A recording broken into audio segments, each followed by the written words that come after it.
Hello, hello, everyone. We're live for the OSC King of the Hill once more.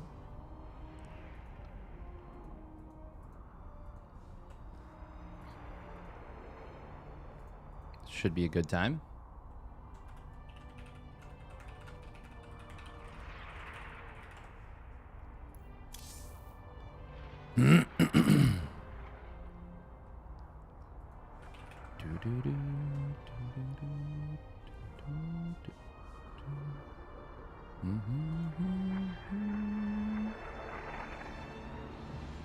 Oh.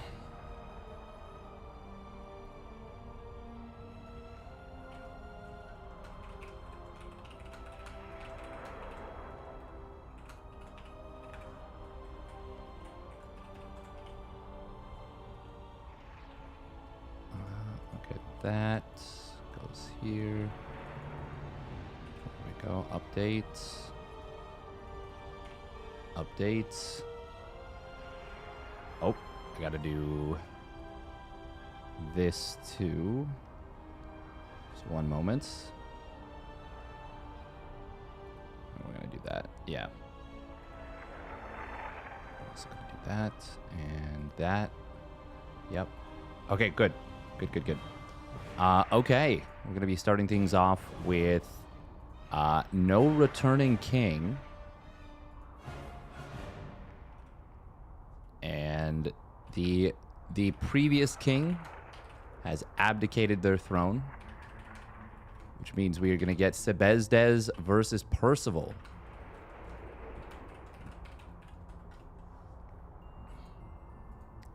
Sebezdes versus Percivale.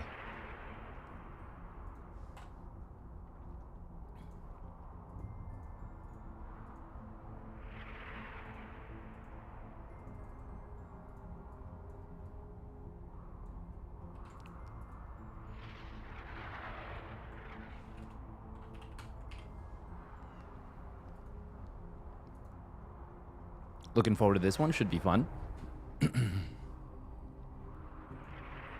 Oh. It's going to be Tokamak to start things off. PVT. Seb has been, he's been turning heads in recent history. He's been looking good. Very, very good.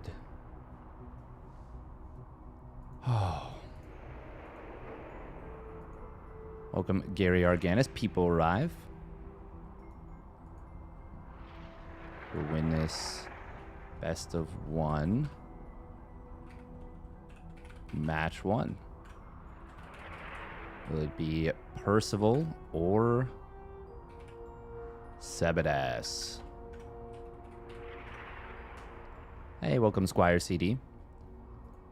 It's all right. It's been a bit of a rough day. Yesterday was a rough day. I don't want to get into too many details just yet, but yesterday was a toughie. I'll talk about it when I'm ready to do so.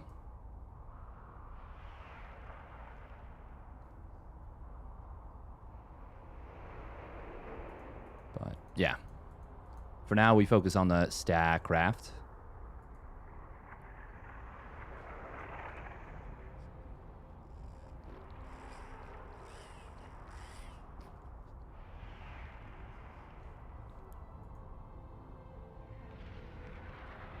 StarCraft 2. Hey, welcome for sure. Stay strong. Thank you. It's... No one is here but me. Classic. Classic.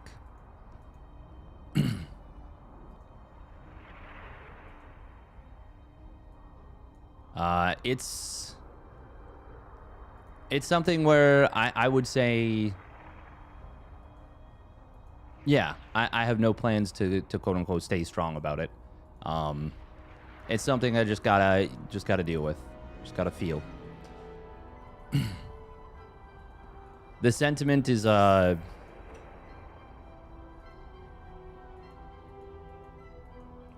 good one, but I think it's more like feel okay to not feel okay for a little while.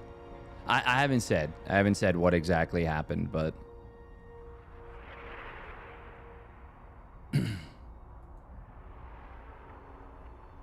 just yesterday was just a rough day. Yesterday was a rough day. I'll talk about it when I feel comfortable. But for now, we're just waiting on Kanoya. The players are pretty much ready to go. Ah, geez, that is really tough, Gary Arganis. That's so young. Hope you feel better. Thank you. Me too. Me too. Yeah, once again, it's just something I kind of gotta deal with. Yeah.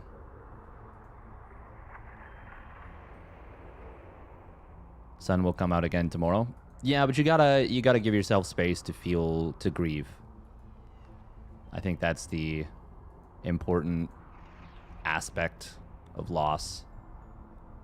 Everyone will experience loss, but how you cope with it, how you deal with it it's going to be drastically different on a person-to-person basis. And I think it's important to make sure that you give yourself the space to deal with it. You've missed the most important part.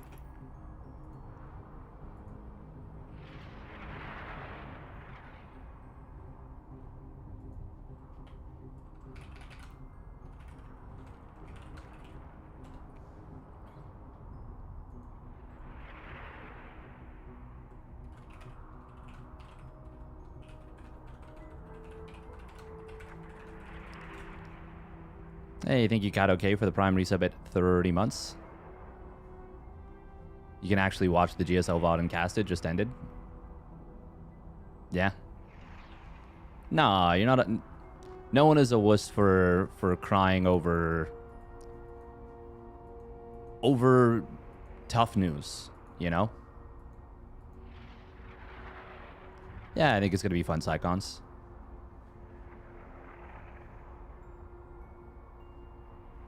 But the nurses are stone cold. I feel like based on what I've heard / seen, yeah, they develop a really thick skin at hospitals.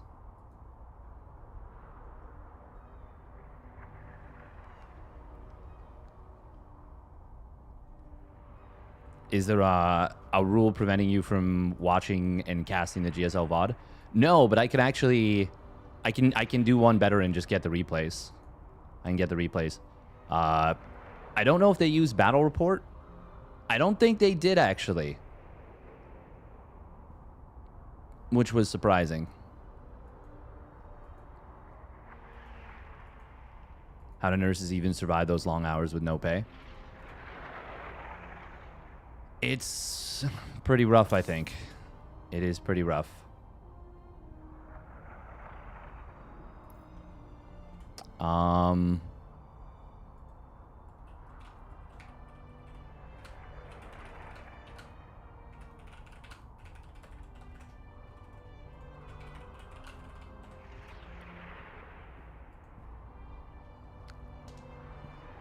Too early to discuss GSL? I mean, it literally just ended, so I would say probably. There is a lot to discuss, I know. There's a lot to discuss. It was definitely an eventful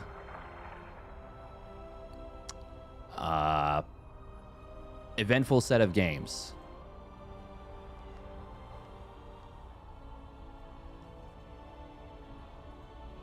Oh, there we go.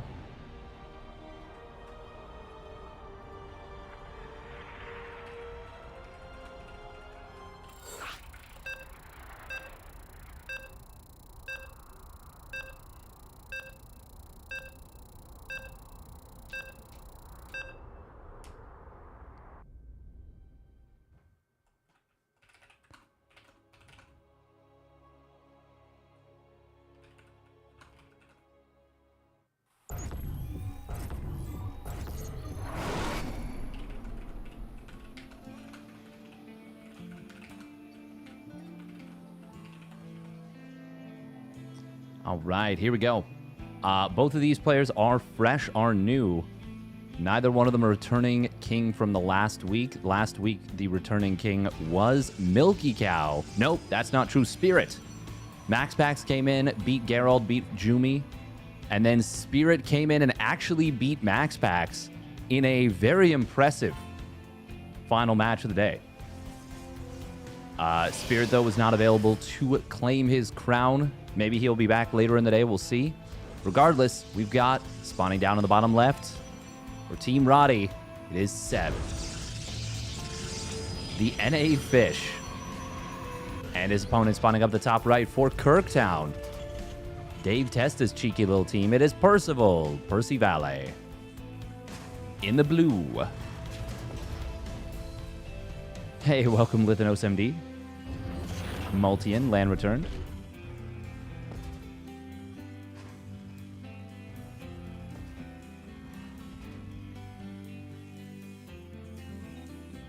Yeah, I think it'd be too much for me. We're starting things off with a double gas here from... Oh, man, I was like, what is that static sound? I forgot it's the ambient noise on this map. From the reactors that they built here.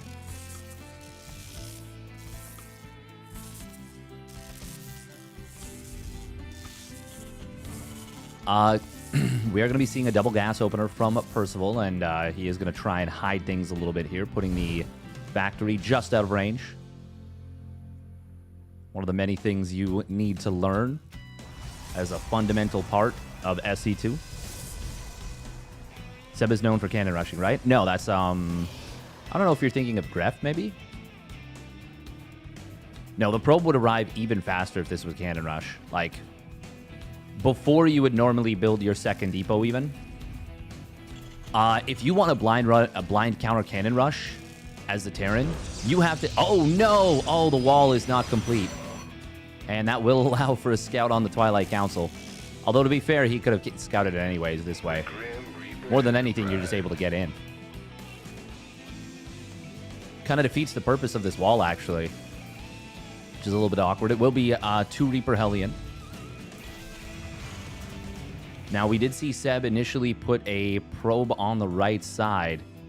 Was that to scout the command center? It was. And he did get that scout, sacked the probe.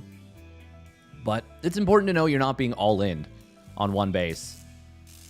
And that security is... it's kind of worth the probe, I would say. Shield battery not quite done yet. Grenade actually working a little bit against Percival here. He's going to want to back away for sure. I would say you can complete that shade if he wants, but he's going to elect not to. I mean, when your opponent opens up double gas, the onus is on them to get damage done, so you don't have to force an issue. I will say I think there are times where you should. You know, if your opponent makes a mistake, leaves themselves exposed, then absolutely you should shade forward. But it's not like 2 Adepts is going to one-shot a Reaper anyways, so yeah, kind of a nothing burger there. I guess what I'm saying. Will be a double mine drop coming in to follow this up. Former Marine 2 mine. Ooh, okay. Okay, Percival is a bit of a build order connoisseur. And this is definitely a build. Now we are going to see Seb shading forward. He did not get he did not recognize that brief little glimpse he got with the Reapers. We are going to see a grenade to try and knock these units out of the wall. Oh, it's going to be a drop on top of this. I don't know about this move from Percival. Widowmine will... Oh, no! He drags it into his own mineral line. Chaos in the natural of Seb. Widowmine number 2 is going to burrow up in the mineral line. And that will be another dead stalker. Meanwhile, the Marines actually just moved past everything right into the mineral line. Seb was quick on the probe pull, but this is going to be a lot of damage. 10 workers go down. Initially, it felt like Seb was right on top of this. It felt like he had this kind of dealt with from minute 1 with the damage he put into the medevac. And then that first Widowmine burrowed, and it just kind of, everything fell apart.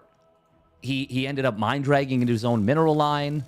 Oh, man, that just, yeah, that's a defense that looked super promising at first, and then all of a sudden just went sideways. Thank you very much, Mabs, for the raid. Welcome, welcome, everybody from Mabs' stream. Meanwhile, on the other side of the map, already 2 siege tanks. Very cute little move from Percival, putting them very far back, stacked on top of each other. Seb is going to have to get something done with the Blink Stalkers. And if he blinks into the main base, you can see the range right here. Oh, this could be a huge ambush. Oh, it's a trap. Okay, he doesn't fall for it just yet. The Raven is desperately trying, or was desperately trying to keep that observer from seeing the tanks.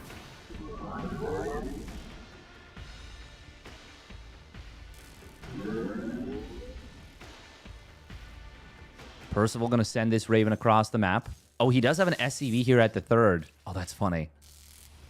I saw something crossing the map with Percival's vision. Oh, is the ambush still going to work? I think it will. Oh, okay, he sees 1 tank. He might still go for it. He didn't see the 2nd. No, okay, he's going to elect not to. Oof. That is a really clever, cheeky play from Percival. Seb is super behind in this game. But there's a chance he'd just be dead if he went for that blink into the main base. It would have almost certainly led to like 4 or 5 stalkers going down. Oh, Observer, did he spot this? Yes, he did. Stim is done. This will be a full unload. 1 medevac does get sniped. Very nice little move there from Sebadas. Percival says, okay, well, fine. Killing a medevac is nice. He needed to kill a fully loaded medevac for that to be... for this to be acceptable. Oh, well, if he gets all 3 medevacs, now we're cooking. And he does get a 2nd one. Here comes the push in the middle, though. Colossus is out. It does not have extended thermal lance just yet. Widowmine get a trade out against Azel, and it actually doesn't get killed just yet. But the tank position is going to be so strong here. Charge is done. We do see a blink forward. One of the tanks is sniped. 2nd one will go down rather quickly.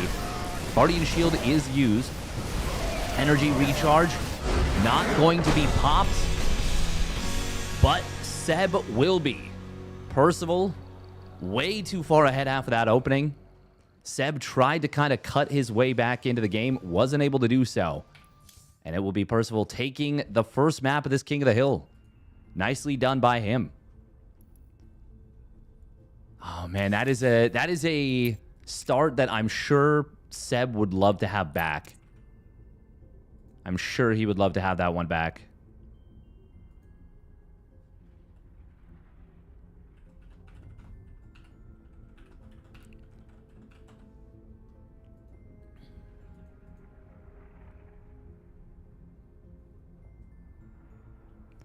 Do do do do. Bum bum bum bum. Ba da da dum. All right. Let's see who the next opponent will be.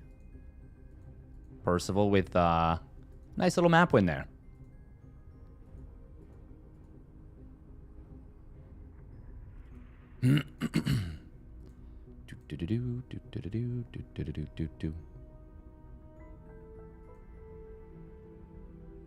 But yeah, if somebody wants to send a cheeky shout out to Mavs, would be cool. Would be cool.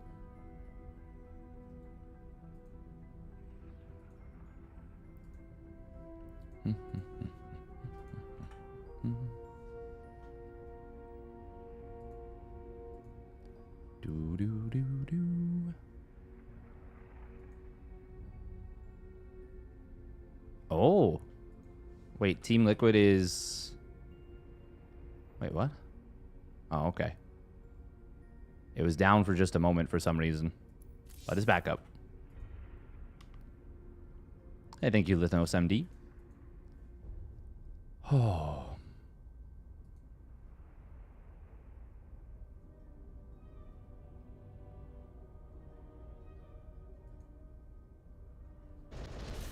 Not even...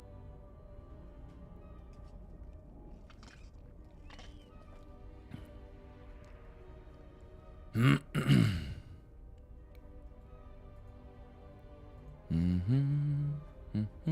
Moja. Is that okay? Is that going to be a cheeky TVT? I would be down. Moja's been very fun to watch.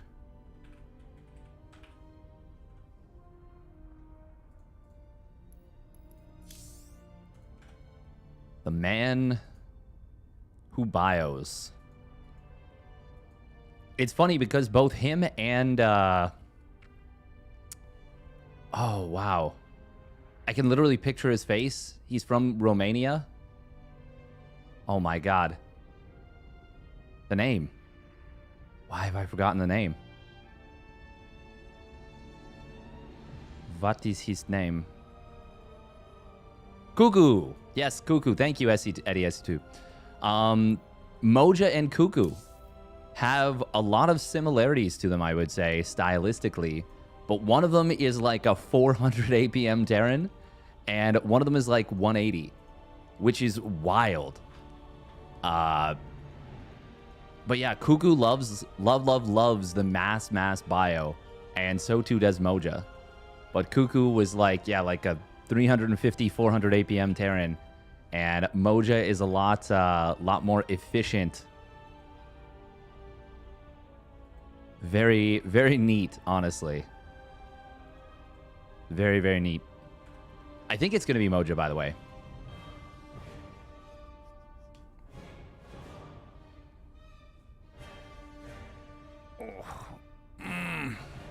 Big stretch.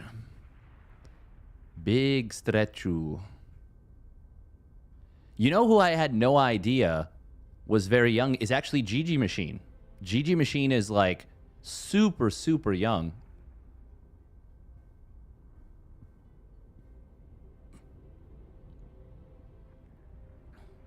He was streaming the other day.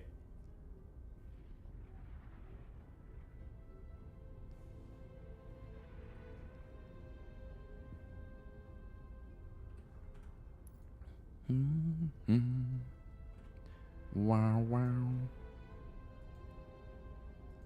I guess 180 can be pretty good if it's not, if it's very efficient, not spammy. Yeah, if you have 180 EPM, you are actually probably doing very well. You're probably doing very well. Gerald, for example, has like 200. I think Moja might be higher than 180 APM in reality. Oh, okay. I was like, oh no, the game's no longer available. As he canceled it. He canceled the lobby.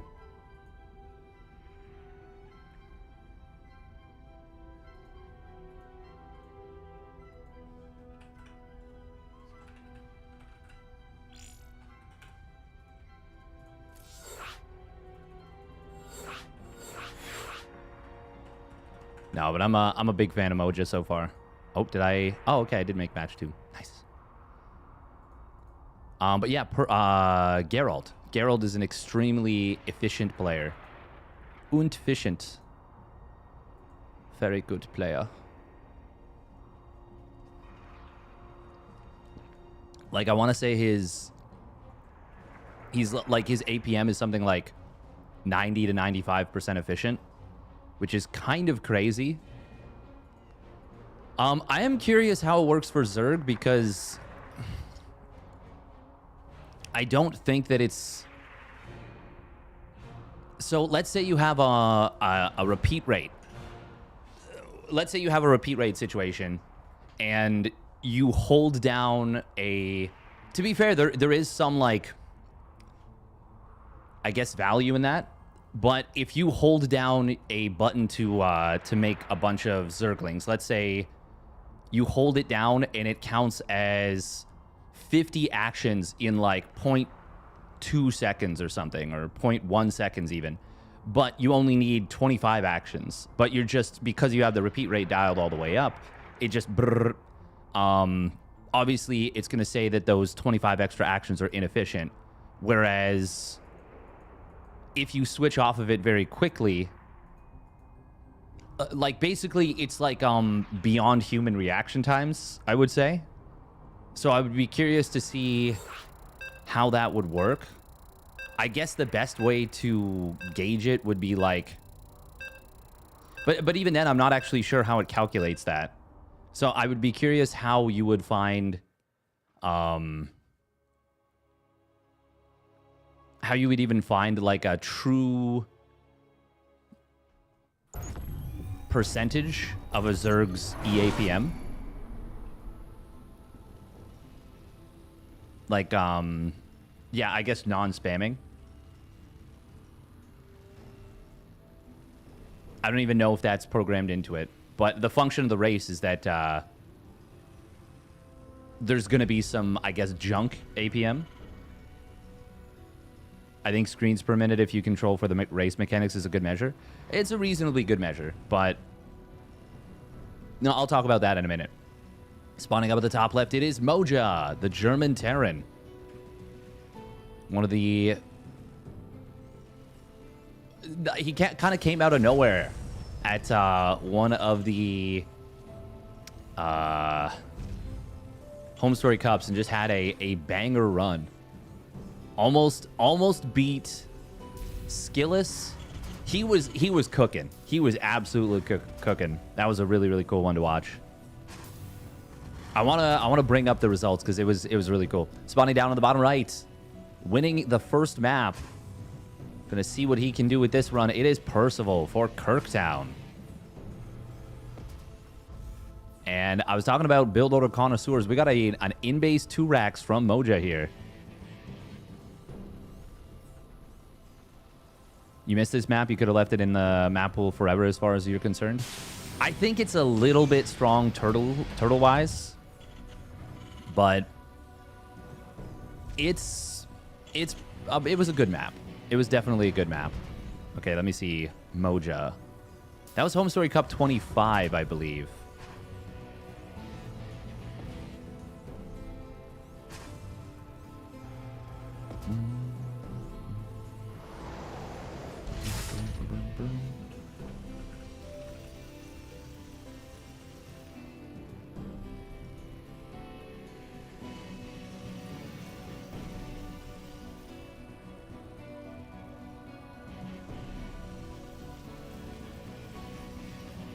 All right, how many Reapers are we going to see? Against a double gas opener, this is unlikely to achieve much, but we will see. We will see. Oh, man. Home Story Cup 25 was so good. It was so good. Yeah, he ended up losing to Gerald and losing to Skillis. He went 2-3 in his group, but he had a dazzling showing. Oh, Percival's moved out onto the map. Okay, we gotta watch. Yeah, this is highly intriguing. Ooh. Moja will get one of the Reapers intercepted.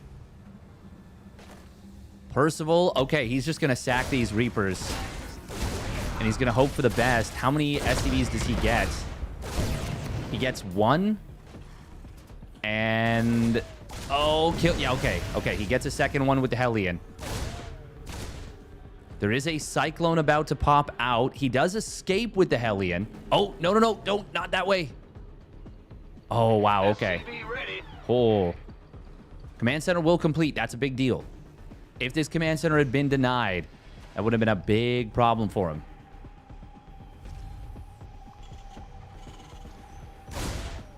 Moja does need to get some big value. Ooh, we'll lose a Reaper for the Cyclone's first lock-on. And the Cyclone doesn't really have to expose itself to do so. That's... Man, Moja's still pumping Reapers. Once the second Cyclone pops out, I feel like this can't do anything. Well, unless Percival doesn't pull it back, which he does. And that will be 1 kill. Yeah. Moja committed so hard to this, and he did not achieve... Oof, really anything, honestly.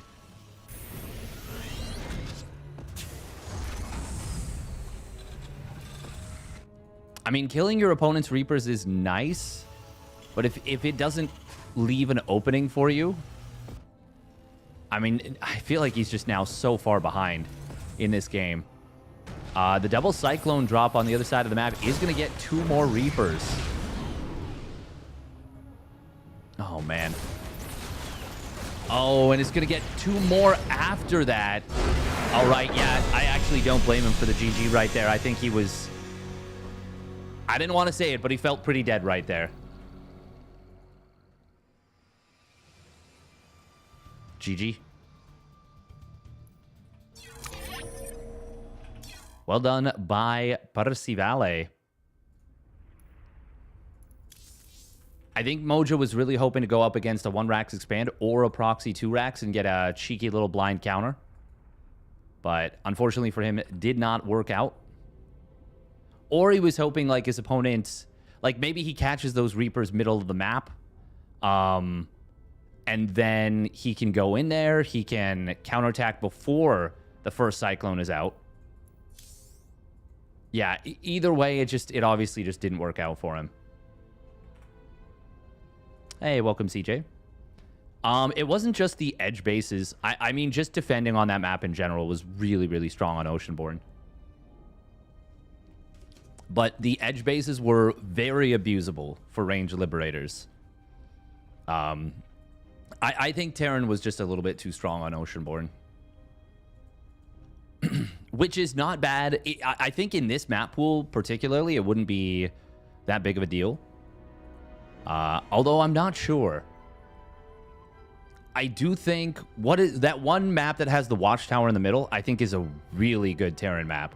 Has a watchtower in the middle, and you can turn the top right and bottom left bases into islands, basically. Yeah, I think those are... I think that map is very good for Terran. I think it's Incorporeal is the name. Yeah, I've actually vetoed it. Yeah, I think that map is way too strong. I do like the idea of a mineral-only base. It's really good for PvT, though. Versus Terran? Yeah. Yeah, 100%, 100%. But I think for TVZ, I think it's very good for Terran. I think Torches is probably going to turn out to be quite good for Terran. Tokamak seems pretty good for Terran.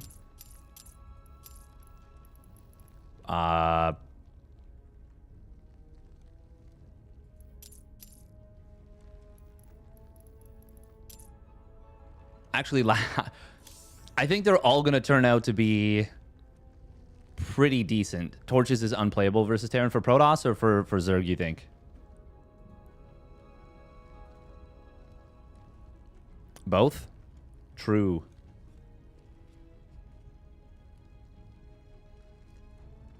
I think all the maps are probably going to turn out to be unplayable for Zerg versus Protoss.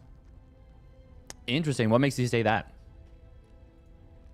Not even really challenging it, more just curious. The Healing Shrine. Okay. Okay, that's what I was thinking. Just because of Oracle Harass. I do think Healing Shrines are way better for yeah, Terran and Protoss. Oracle Soccer just busted on that. True.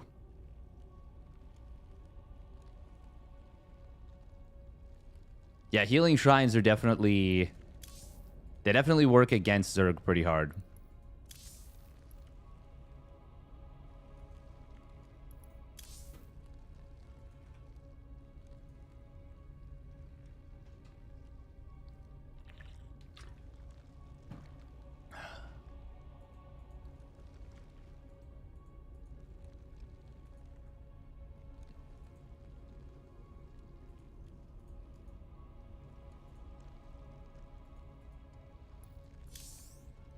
It's just too bad that all like the fun stuff seems to just be pretty rough for Zerg.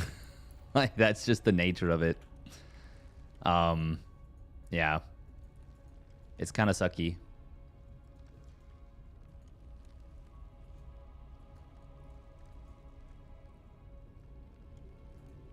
I do think that's just an inherent design foible of the race. I don't think that the race can be strong enough for it to be fun. Otherwise, it's going to be too strong. Just with the nature of how explosive unit production can be for Zerg. But like I remember, so there was someone who used to play and used to be very good, who said something really interesting, which is it used to be that if you droned correctly as Zerg and defended everything, you were ahead. Now it is more so that you are even. And that's just like, that just kind of feels bad.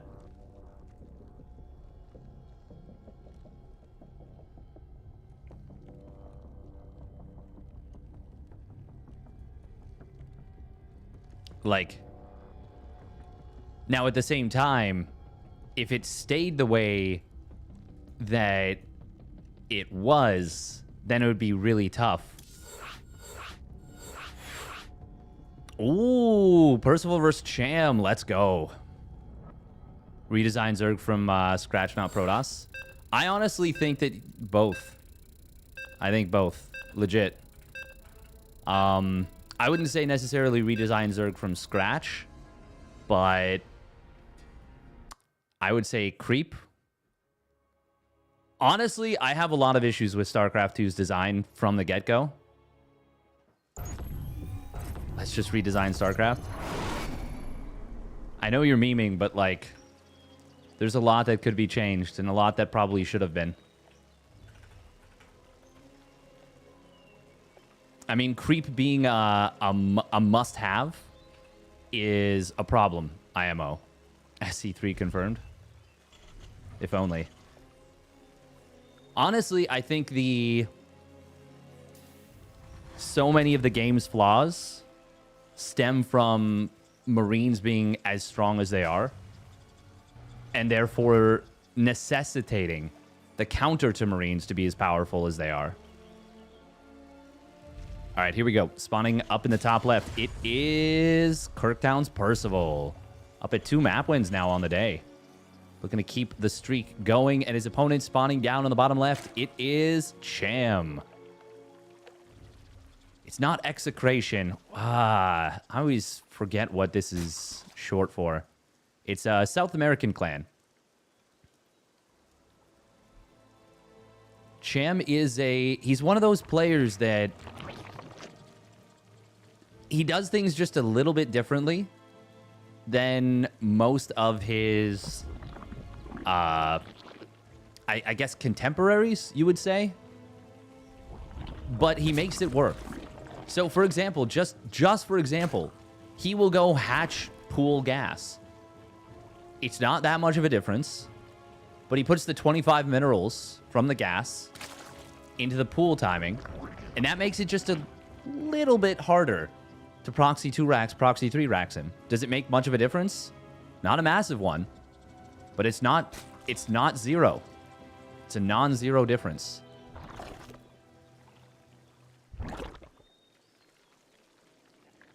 Now the funny part is right here, for example, he doesn't start up his queens until they are synced up. Do you guys not have phones? Don't you guys have phones? Cham getting up to 100 gas, but he will take the hatchery first. It is going to be Reaper into the main base here from Percival. Oh, Cham will be able to pull this drone to the side.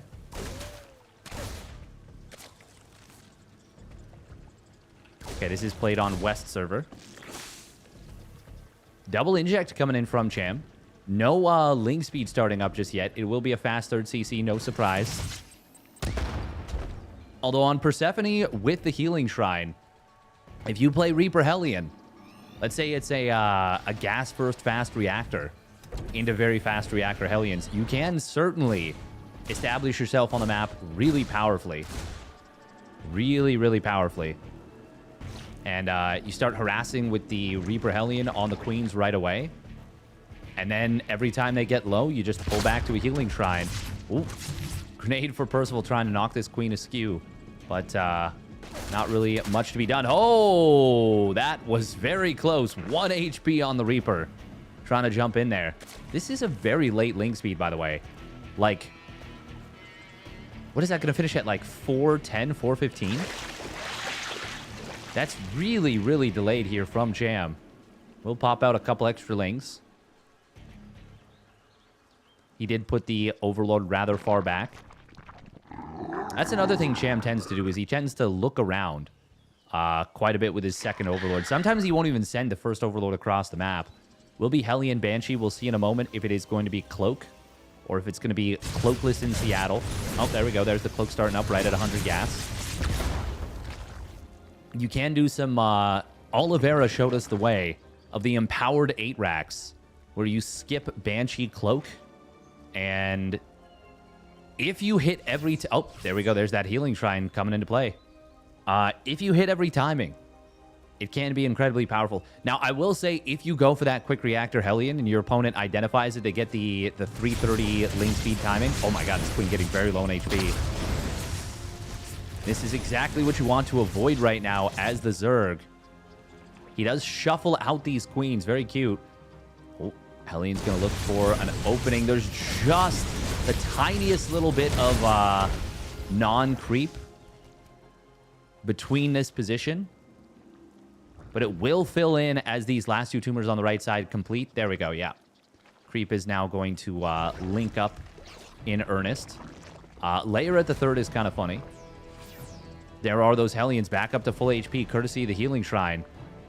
And this is a little bit of what I was talking about. I mean, this is aggravating as the Zerg. Not enough lings here at the third base. First of all, though, not going to go for the dive. Queens were out of position, but they will get back into it. Where is that Banshee setup? Oh, did he get a drone? Yes, he did. Will be a Spire. Cham is a big fan of Mutiling Bane. I've always thought of Cham as kind of like a Dark Junior. Great late-game spellcaster control. Very much mind-gamey. A little bit unpredictable. A lot of players, a lot of his contemporaries kind of look at his play and they're like, oh, you're playing wrong. But the results kind of speak for themselves. Now, I will say these Banshees are getting mega work done. 10 drones already. But he will lose at least one of them. Oh, gets both. Okay, 13 drones is a lot. But losing those Banshees is a lot too. Now, he did... Oh, did he see the Spire, actually? No, he didn't. He just missed it. SCV ready. Hellion's looking for an opening here, but there isn't one to be found. Especially on this map where you can use the healing shrines to heal up those Banshees. Oh, no, you can't. What am I saying? Those are air units. You can't do that. Scan comes in. He will not see the Spire still. Bane speed does complete. 1-1 is well on the way here for Percival. His stim is late, though, which means his combat shields is going to be extremely late. Why is his stim so late? You should be having combat shields, like, at least halfway done by now. Unless something went wrong at this point, and it seems that it did. Maybe focused a little bit too much on the Banshees, but I feel like even then, he should have started it beforehand. Either way, that is very good news for Cham. Oh, Hellion's going to go for the drive-by at the third. Lings are not in position. He's going for the fight at the front. The Marines will get lifted up into the medevacs. Oh, he drops into the healing shrine. Very funny to see. Mutas are not actually able to get in there and heal, but the Lings will swamp everything. Drones went down at the third, but not that many. Cham takes a great fight in the middle and is now, I would say, quite far ahead. And the combat shields, if that had been done, how different would that fight have been? It's fair to say probably pretty drastically. Cham is now super far ahead in this game. Did he even lose a single Muta? No, he did not. In fact, he didn't even morph a Bane. That was Mutiling. That was Mutiling that just defended that. Hey, thank you for the raid, U-Thermal. Oh, missile turret's not done. That means it's going to be a dead Widowmine, a dead SCV, and a dead siege tank. And, oh, this is looking brutal right now. This is going to be a cancel on the 4th, potentially. Ay. And he drags his opponent's army back home. This is the dark side of playing against Mutilating Bane. This is your opponent gets that first fight in their favor. The creep spread kind of undisturbed. The upgrades sure are behind, but playing from behind against Mutilating Bane is no fun at all. And we are going to see, oh, target fire on the mutas. He gets 1, 2, 3 of them. Now at this point, Percival, well, if he can just get away somehow with these Marines, that would be huge. He will try and target down more mutas, gets another one. Okay, so that ends up being 4 mutas for that drop and a couple of lings as well. I mean, when Cham is this far ahead, though, he needed to save that medevac drop for that to be okay, I would say. Good job on the target fire, don't get me wrong. Oh, little Widowmine trap. Swarm forces under attack. Another little trap looking here. Cham, ooh, does manage to maneuver through. Percival playing against this Mutilating Bane pretty nicely, I gotta say there. He did get one of these units. Oh, Widowmine. Oh, good split from Cham. 1-1 is going to complete for Cham, as well as the +1 flyer attacks in a moment. Percival did see the entire army here. He's going to try and pick the fight just before that 1-1 completes. Cham turning around for a moment with the Banes, but, well, they won't actually achieve too much, but this will. Ling Bane counterattack on the 3rd base. Cham draws his attention to the middle of the map. Oh, and gets a huge detonation. My goodness gracious. Widowmine drag. Oh, ends up going into those Marines. Banes, oh my. He was just about to kill that entire drop, but he actually pulled away. Obviously was looking at the left side. No 2-2 started up yet for Cham. He is going for it with the Ling Bane. This Widowmine, by the way, has been so valuable in terms of information. Oh, nice on Burrow right there. Oh, and leads to a pretty decent Bane shot. Or a little pretty decent shot on the Banes. Then 4 more Banes used to go after this. Meanwhile, missile turret in the main base will get taken down by these mutas. A lot more SCVs falling. Thors are going to reposition here. Banes at the 3rd will get a massive connection again. Not that many SCVs, but a ton of armies, actually, and a few SCVs. More and more workers falling. We're down to 36 SCVs here as Percival. He's on 4 CCs and he's trying to rebuild. But I don't see a great solution to this problem here for Percival. Meanwhile, on the top side, Ling Bane finds the unmicroed bio. We'll get even more of it. Oh, and even the magic box in the natural. Planetary Fortress blown up by that Ling Bane squad. Cham, I mean, at this point, he has broken his Terran opponent wide open. This Overseer just sitting there while this Widowmine continues to fire away is it's funny. It's objectively quite funny here. Oh, Marauder's stimming after an Overseer. Obviously, this game has gone... it has gone far off the rails here for Percival. He's currently not that far behind an army supply, but the income. Actually, with mules, I guess, for a moment, he's staying relatively close. Oof. Oh, some big Widowmine shots there on the left side. And the army supplies are, like, very close, actually.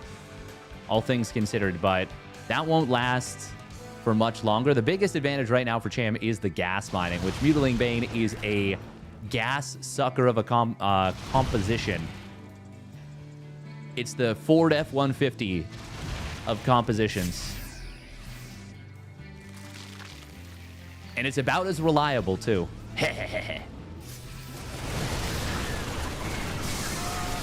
Got him. Planetary Fortress going to get blown up again. Cham can kind of just keep doing this. Absolutely more than okay to trade a little bit inefficiently. And he's not even trading that inefficiently. Okay, Banelings into Marauders is not the best, but he can just whittle his opponent's army down. Percival has to run at him. 2-2 and Adrenal Gland's going to complete momentarily. It was a very, very late 2-2 for Cham. He just needs to not rush this fight, and this game is his. Percival's super far forward on Creep. Magic Box on the Mutas. Thor's not able to be lifted up. Widowmine's not all burrowed. Not that there was a ton of them anyways. And Cham will take down Percivale in impressive fashion. Very, very well done.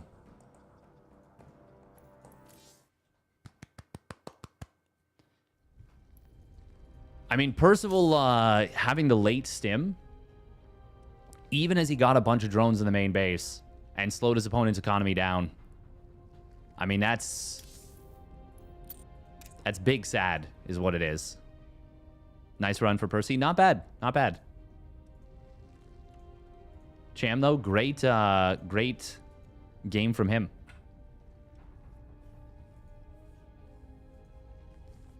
Wow.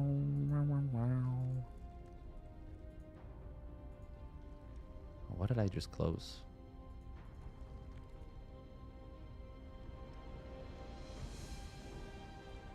Oh, that. Yeah, that's fine. Bum, bum, bum, bum. All right, we're going to run like 3 minutes of ads, and we'll get into the next game.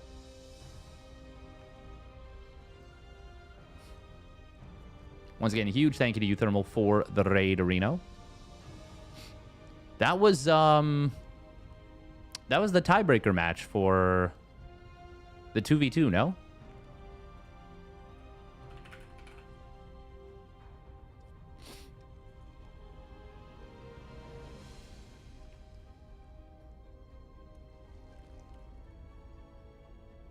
Oh. Lambo won the tie-breaking match. Okay. How did that work? How was that done? Demi, we're going to have a ZVZ. Wow, wow, wow, wow, wow, wow, wow, wow, wow. You wonder why Percival did the semi-pro approach? You always thought he could do well?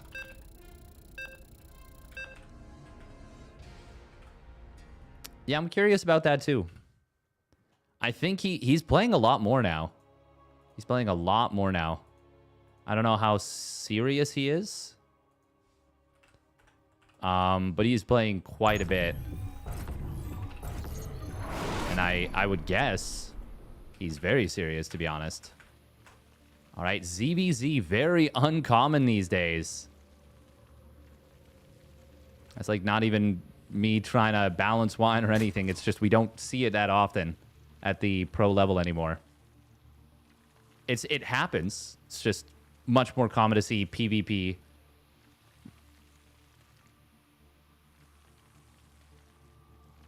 Well, that's it, actually. Just much more common to see PvP. All right, here we go.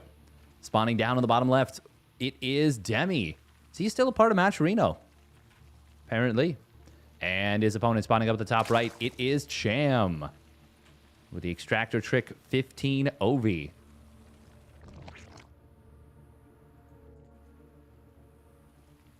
Unless I'm mistaken, Demi went for a... No, he didn't go for a 14 OV. He went for a 13 OV. Okay.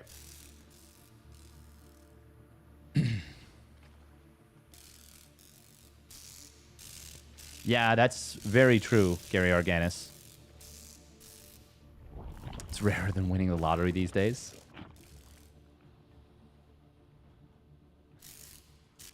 I mean, winning the lottery doesn't have to be winning the jackpot. You can just win, you can win a free play.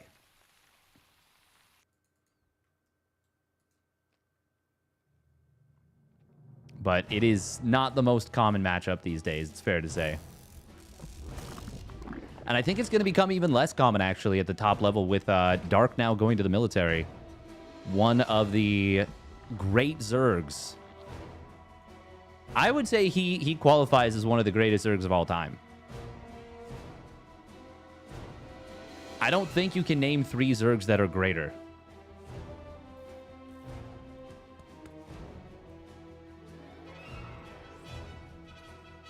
I think, yeah, I think personally he's above Rogue. For me. on the GOAT list.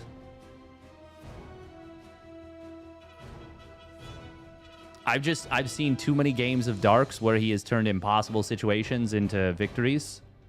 Like, truly impossible situations. Is he better than Rain, though? Heh. But can he do it on a cold, rainy day in Stoke? All right, let's see what these two are up to.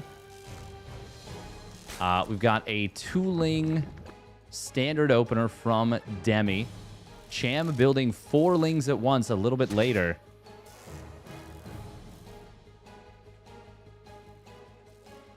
They both are going to start their Baneling Nest up. We'll see if either one of them elects to go for a little bit of aggression. You can, if you're really on top of things, and I mean, at this level, the players are, you can just go for like 6 to 8 lings, morph a single Bane, and be pretty safe. I will say that neither one of them is really scouting with lings so far. Evo Chamber in the wall out of Demi. No such play just yet. That was a little bit faster of a ling speed here from Demi. And even faster than the 330. So it's funny. Demi's is a little bit faster than the standard. Cham's is a little bit slower than the standard. And that will enable a really nice ling scout into the main base. Out of Demi. Demi's going to say, hey, you don't really have anything here. What's going on there, sir? I hear you, sir. Oh, it's going to be a quick Carapace. That is a cheeky play. Will this be, speaking of the Zerg greats, Rogue came up with a build. And he used it actually to beat Serral once upon a time. Where it was a very quick Carapace into +1 melee. No layer. And it's basically Ling Ravager. Obviously, you still build some roaches. You still keep some roaches. But you go up to 4 gases even. And you're looking to wrap around on your opponent's roaches. And bile the cluster. Bile down the cluster. Now, Demi might go for this with just 3 gases. This is an all-in, to be clear. It is an all-in, and it is strong. But it looks like right now Cham has... Oh, man, it looks like Cham has an excellent answer to this. I think he knows exactly what's coming.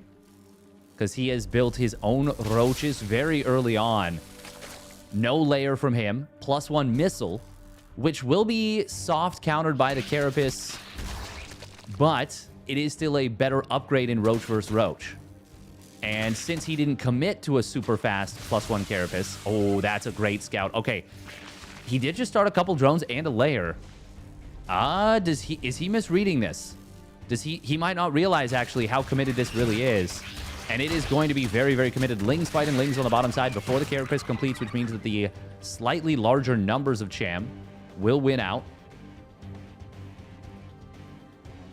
Okay, he's got to know how committed this is now. It is a funny little wall in the natural of Cham. Going to be very difficult to get around it for Lings. It's pretty much pure Roach. There's no Ravagers morphed in until just now. This is kind of a weird way of going about it. You can see right there, Demi was sitting on a lot of larva. Or sorry, well, he was sitting on a lot of larva. A lot of minerals, went up to 600 minerals here. Throws the bile onto these roaches on the right side. This is a very different attack than I was expecting. But the concept is the same. It's an all-in. And Cham so far is looking well-suited to defend it. He did not cancel the layer, but he hasn't started up the upgrades. But it doesn't matter, because he is going to squash this. And will take his second game of the day. Demi, I don't really think that one was it.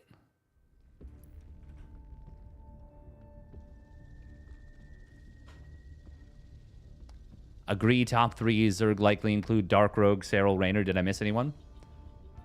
I know you're being a little cheeky there, Seb, but I actually think this might get me some flack. I think Life is insanely overrated. I think he is insanely overrated. I think he was a very, very good Zerg. But I think he was just a little bit better than everyone else at the same time. He was very fast. He's a very good player. Exactly. I think he had crazy potential. But I'm like looking at some of his early games. He's missing injects at like the 4-minute mark. Like many. Like he missed an entire round of injects in some of the games I watched. And I'm like, that's stuff I do. He's making mistakes that I make. Yes, he's doing a lot of things really, really well. But like, that's kind of crazy. Like, that's kind of crazy to consider this person to be an all-time great player when they're making those basic macro mistakes in, like, top 8s of tournaments. And that's not to say he wasn't a magnificent player. He was. And I agree. I think the potential was there. But I don't know. I think Dark is actually the realized potential of Life.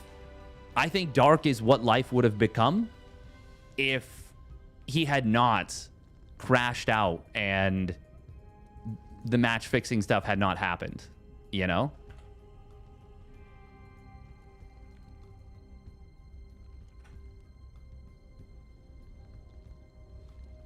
If you're digging archives, I would include Nesty during his reign. Yeah, I think that's tricky.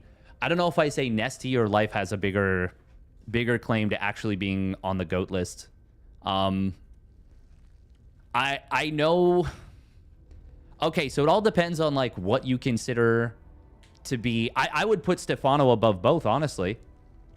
Actually, if we're going by like who shaped. So if you're using Life or Nesty and you're saying that either one of them had like a huge influence on the game, because that's the only claim you can make to them being on the GOAT list. And I think the only race that you can actually say it for is probably Zerg, because it was so unfigured out for so much longer than the other two.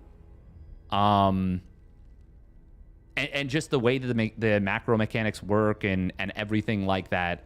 Like, I think Zerg was played fundamentally wrong, like top to bottom, until Stefano came along, until he came along.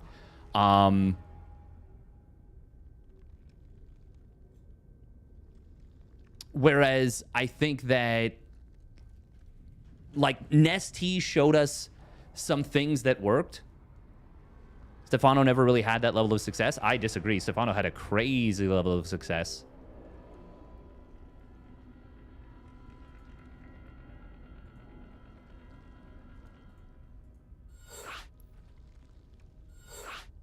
Stefano designed several builds that only worked for Stefano, though. No, I think his macro was super, super far ahead of the time. And he understood the game very, very well. Like, he was the one that was doing, like, Roach Maxes, for example. Way before anyone else was.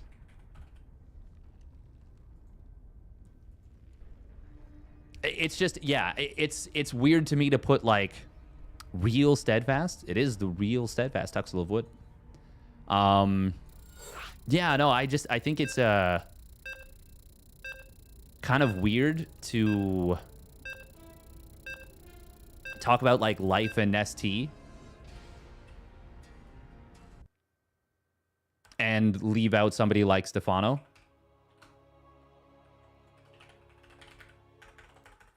All right, it's going to be Gerald for game number 5 here.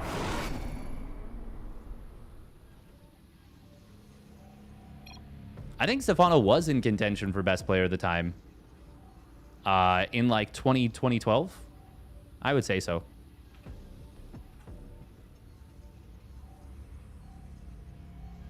I actually don't think Nesty was, interestingly enough.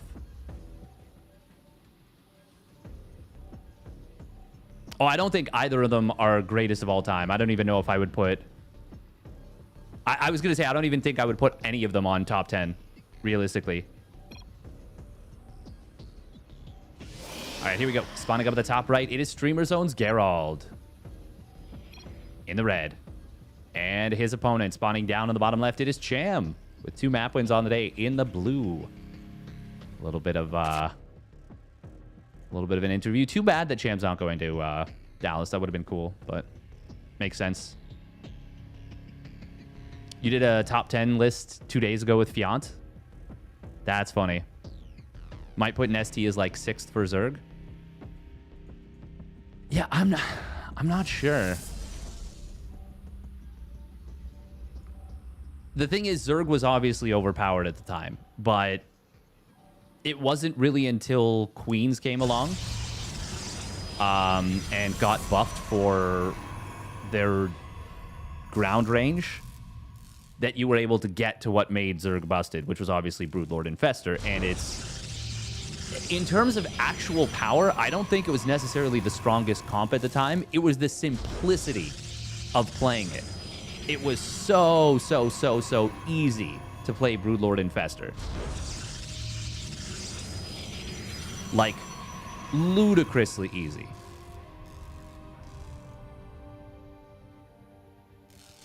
I think it was pretty broken. Yeah, but if you were to send players back to play Wings of Liberty right now with the skill level they have now, I think most players could probably kill Zergs before they got to it.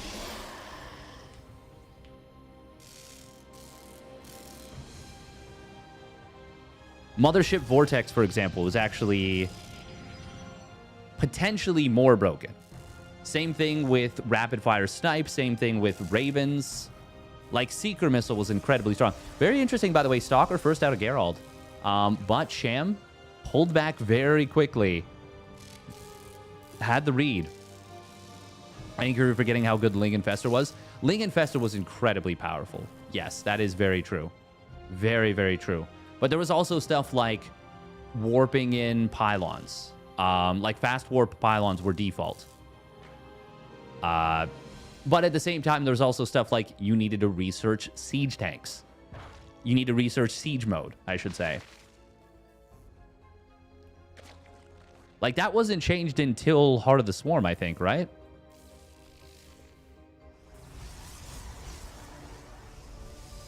Ravens were pretty rough. Ravens were extremely strong. Ravens were broken until they literally removed the damage. You could, unless you had made the damage 1, like literally 1 damage, I don't think it would have been enough to nerf the damage. Because remember, they actually cut the damage in half from 30 to 15, and it was still too strong. You could outrun the Seeker Missile. With Broodlords, it was pretty difficult. We're getting into things that are like very, very minutia based.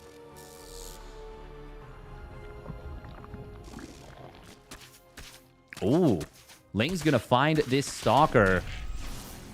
Oh, Oracle is able to save it, but still that forces the Oracle back home. But it will be a kill on the Ovi.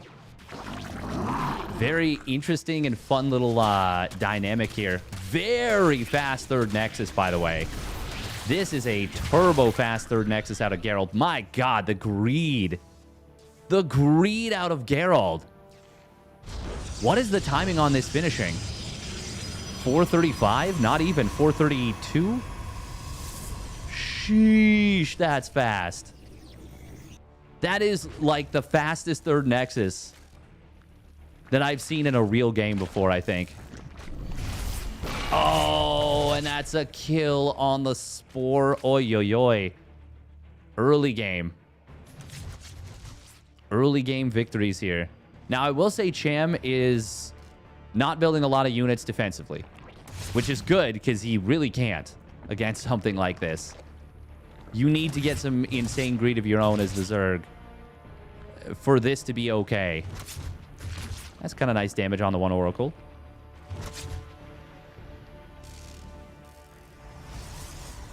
It is going to be Blink +1 behind this. Geralt will be setting up for that. +1 melee out of Cham. Okay, no, it is going to be +1 missile. Interesting.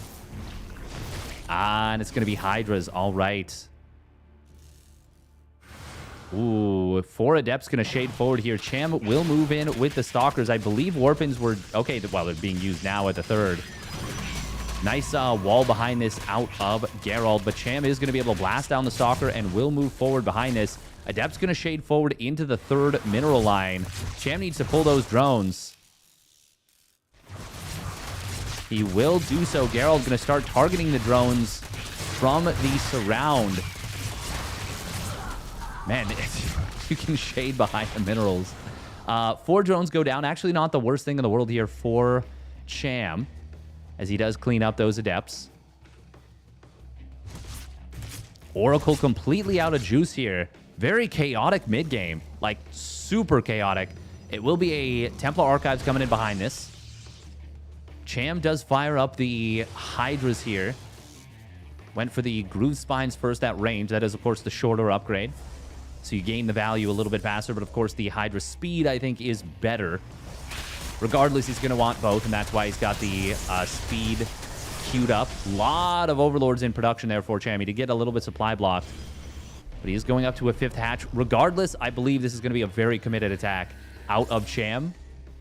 Does he have an Overseer or anything to contaminate for that Storm? Because it is going to be Storm. Oh, Stalker's blinking back. They didn't plug the wall completely, but Cham says, no, I don't want to go in there with that. That's scary. I don't think there's any way out. And I don't think there was any way out there. Storm will be ready on these couple of High Templar as soon as that Storm upgrade completes. Ooh, Stasis on the 3rd. Nice job from Cham. He is able to trigger that. High Templar at the 3rd will be pulled back into a good position. Static defenses are going to get canceled. Oh, the dive on top of the High Templar. He's going to get 1 forced into an Archon and gets the kill. Well, 2 forced into an Archon. Gets a kill on another, sniping the High Templar with the Hydras. I think Cham has punished the insane greed out of Geralt. If those static defenses were done, or if Storm was done, this is probably a pretty straightforward hold. Storm will complete now. Oh, but these High Templar... Well, this one High Templar is in some trouble. Does get saved by the Archon. Wow, good job from Geralt there, pulling back that High Templar, kind of baiting his opponent in, but it does feel like he has kind of been broken a little bit here. Cham will snipe the High Templar now after it casts its Storm, but it's a relatively small Storm. However, I mean, Cham will get pushed back. Geralt blinks forward, snipes a High Templar. There's not enough Hydras here to punish. If Geralt can hold on 4 bases still, he will be on easy street in this game. But Cham is going to be able to rotate over. There's no static defenses here, just a single pylon. Cham will take down the Nexus, and Geralt, I mean, there's not a lot to be done here to prevent that.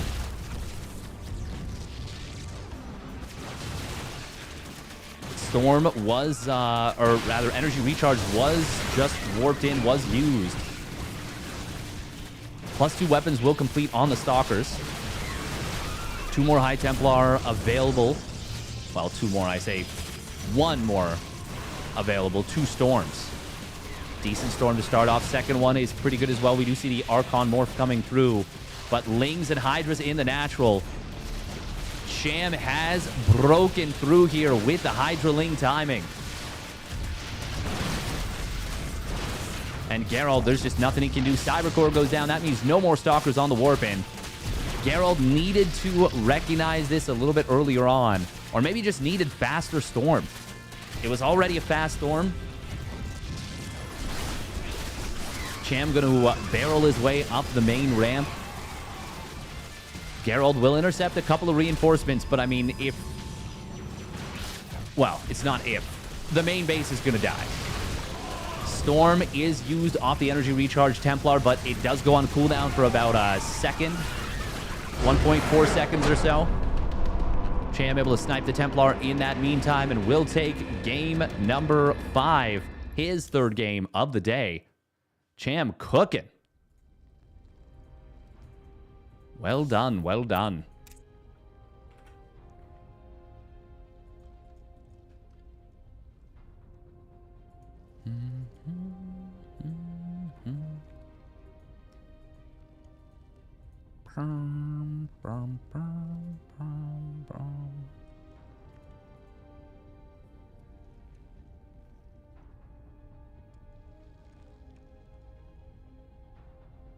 Two silver coins in a pram. Oh. Not a whole lot of betting going on. Well, that's okay.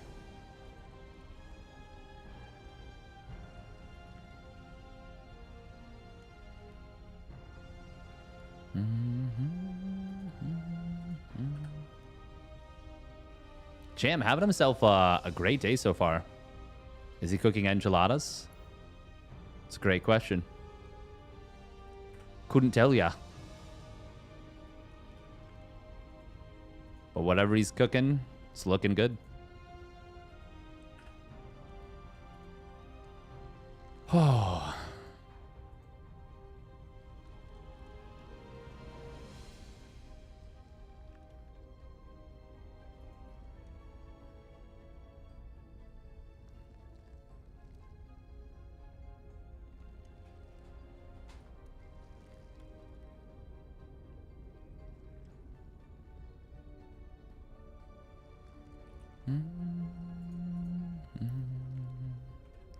Wow, wow.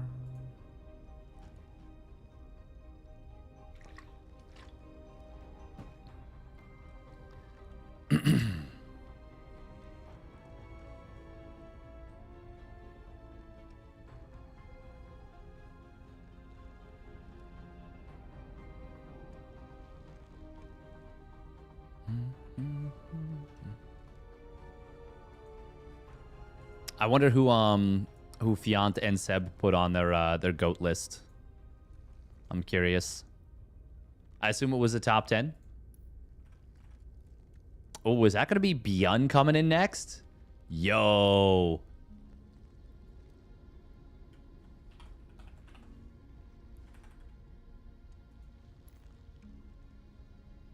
Or is it... Wait. I'm not sure, actually. We've got Art, Lunacy, and Byun all in the OSC channel. We will see.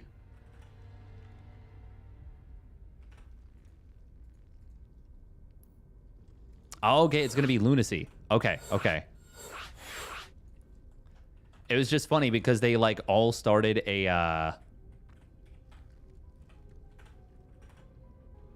They all started a lobby.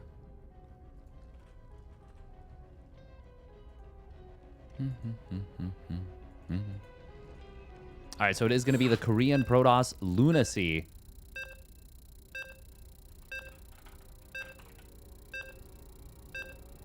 Which is just a, it's just a fun name. Just a fun name.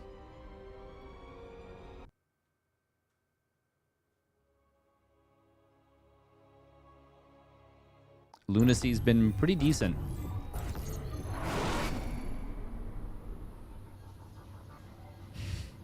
He's a part of a clan named Among SC People. ASC2, I believe, is the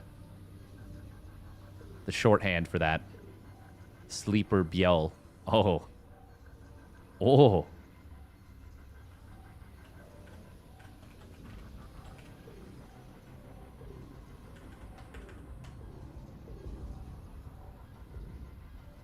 Ah, playing mid-season playoffs. Oh, okay. All right, here we go. Spawning up the top left, it is Lunacy. In the teal. And his opponent spawning down on the bottom right, it is Cham. Up to 3 map wins on the day. In the red. Am I competing in DreamHack Dallas? No, I am not. I would love to be there for DreamHack Dallas, but it's not really in the cards. Not really in the cards. Is it just me, or did the regeneration kick in slow for that hatch? Because it should have had armor, which means it should have been at 1496 right away, but it seems like it didn't regenerate instantly. Huh. Usually the regeneration kicks in right away. Oh, that's very cool. That's very cool, Big Daddy SC2.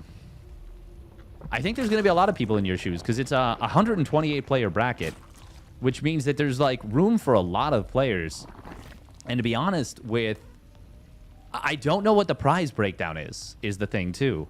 So like unless top 16 pays, even top 32 potentially pays out, I don't know if it's super worthwhile for a lot of pros to go from like Europe, because the cost of plane tickets is going to be like at minimum $2,000.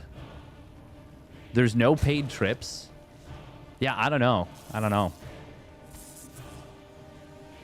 It's going to be really interesting because if something like top 32 pays out, it might have been worth it for me, for example, to have gone and potentially...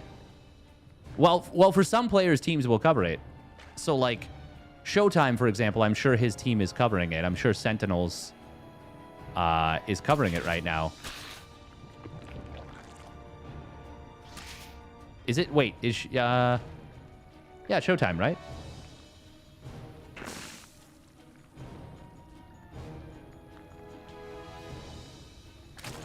Spotify. Shopify. Yeah.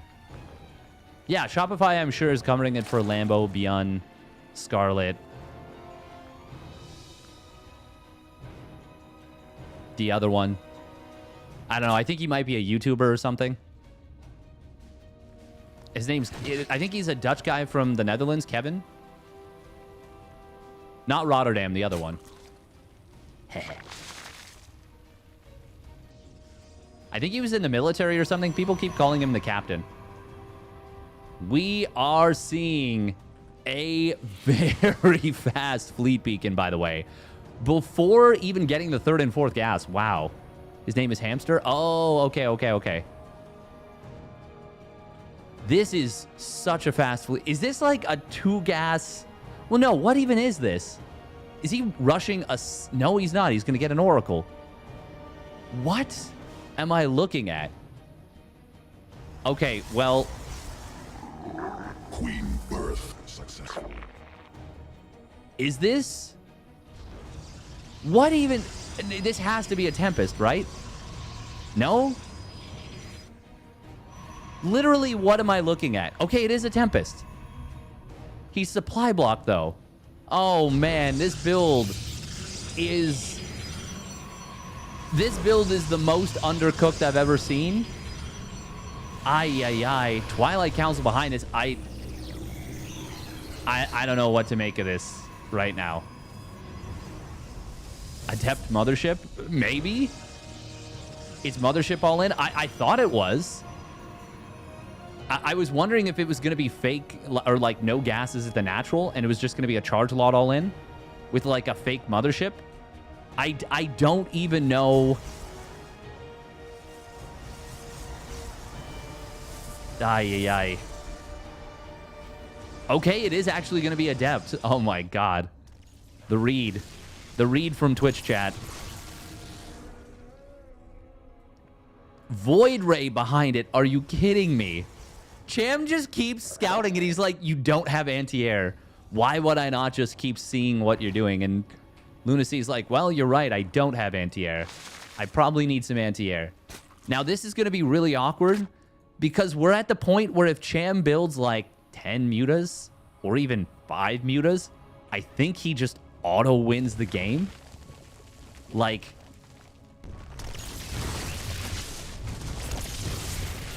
This is so bizarre. We are going to see, of course, the Tempest showing off its one-shot ability. 3 drones go down. Fantastic. Great stuff. Not enough. Not even close to enough. Roaches will also do the job, of course. God, this is the silliest build right now out of Lunacy.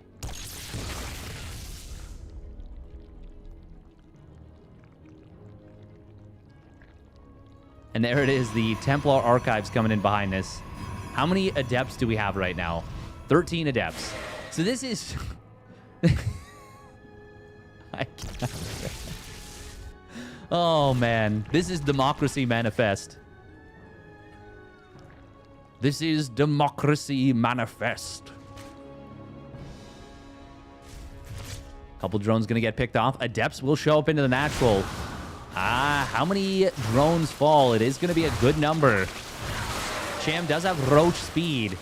He actually cancels Corruptors, fires up Mutas. Okay. So he sees this. He says, wait a minute. What you're doing is beyond illegal. And you won't have anti-air. I love the cancellation of the Corruptors into the Mutas. I actually think that's so smart.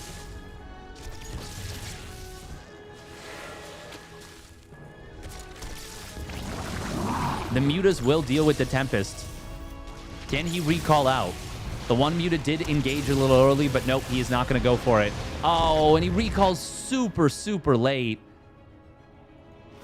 Mothership, Phoenix, 2 more Stargates.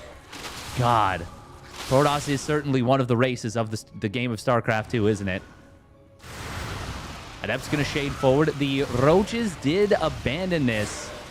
It's a little bit awkward here for Cham. He should clean this up relatively quickly. But even 2 Glaive Adepts into a Mineral Line is awkward. Okay, the Queens and Drones actually going to clean this up rather quickly. Cancellation on the 4th base of the Protoss. If Cham goes in right now with the Mutas, can he just overwhelm?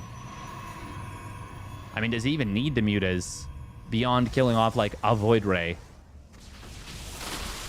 Blink will complete in a moment. It is +1 Missile Roaches. Lunacy's playing some...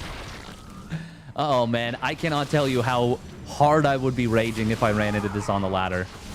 I would be the maddest. Probe's going to get massacred in the natural here. Anyon Pulse Crystals does complete, but Cham will kill a lot of workers. He did go up to 13 Mutas. 24 probes fall, though. Yeah, okay, Lunacy's dead now. And it's going to be Muta Corruptor. I think that's not a bad decision. Roaches will get a cancel on the 4th base once again. Blink has completed. Oh, the Mutas re-engage while the Roaches are just chilling. And the Mutas are able to find one of those Phoenixes despite the range. Now, we do have to mention the fact that this is obviously played with ping. Cham he's just going to sack some of the Mutas to get even more probes. We're on 32 probes as the Protoss right now. And here come the Corruptors. They're going to be able to cover those Mutas very effectively. Caustic Spray being used on a couple of the Corruptors. They will ramp up very quickly and murder this Nexus. That HP falls quick. Stalker's going to warp in. They're not going to save this. And Cham will take this game, and that will be his 4th map of the day. Might take a little while to mop up everything. Oh, Ling's even getting into the Mineral Line of the 3rd. I think it might be time to tap out here as the Proton. Lunacy coming in with the most... I'm just going to say it. This is one of the most demented builds you could see. And I do mean that in the sense of, like... This is sick. It is... it is like... It is a... Oh, man. Oh, wow. Somehow there's a slow warp pylon in the main. Mothership will get targeted down. Will get taken down. And once again, the Phoenixes are being handled by the Corruptors. Now the Mutas and the Corruptors get on top and kill every single Phoenix. And it will be Cham absolutely blasting through and taking this game. This build is the most. It is just the most. Yeah. Wow. Lunacy played like a lunatic that game, for sure. That was...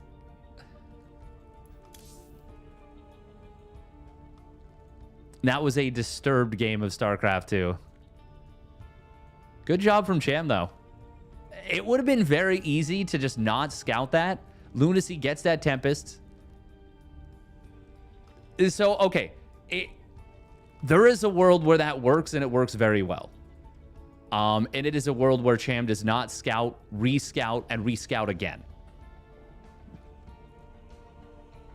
it would be very easy to look at the fleet beacon, say, this is a fleet beacon. You're going to go for double Stargate Tempest Rush. I just haven't seen the second Stargate yet. Try and hard counter that. Go up to like 72 drones. You know, aspire 4 gases. Maybe even 78 drones, 80 drones. Try and get a Roach Warren and a slow Roach Warren and a slow, maybe Roach Speed and +1 missile. And then all of a sudden 13 Adepts show up at a timing you're not expecting. And they just absolutely blast you in the face. And then you lose 40 drones. You know, you're just screwed. You're just absolutely dead. And the thing is, too, not building a Stalker is not necessarily the worst thing in the world, because it kind of sells the story a little bit more by not building that Stalker.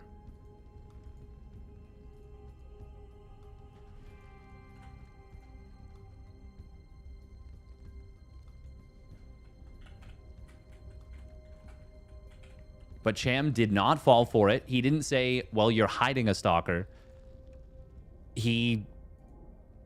I feel like this is that Gigabrain meme. A little bit. Lunacy might have outsmarted himself a little bit on that one. But more so than anything, Cham, you gotta give him kudos for the diligence of the scouting. 100%. Because once again, like, it's so easy to misread that.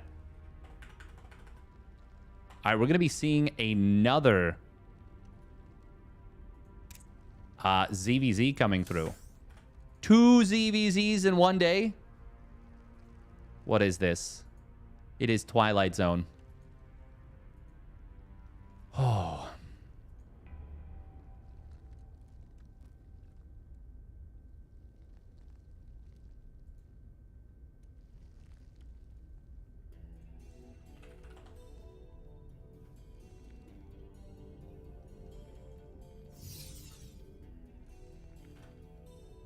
Hey, thank you. Somebody did the... whatchamacallit? The Star Trek thing.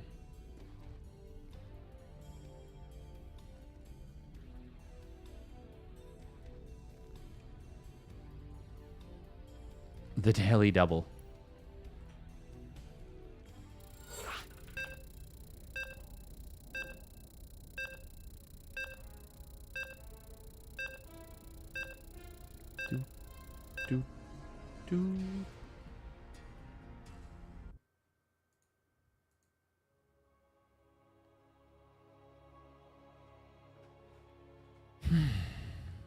Bum ba-dum bum bum ba-dum ba-da ba-dum.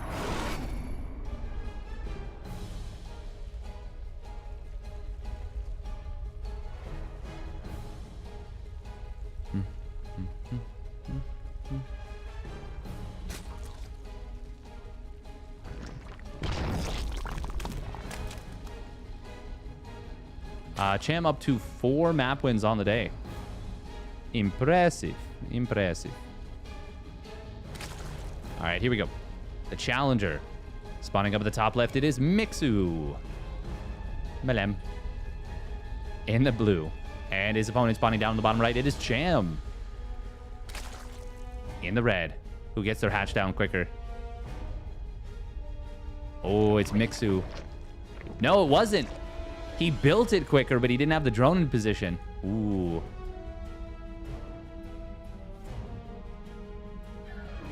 Slightly higher optimization from Mixu. But Cham had the unit actually in position quicker. All right, this will be US East.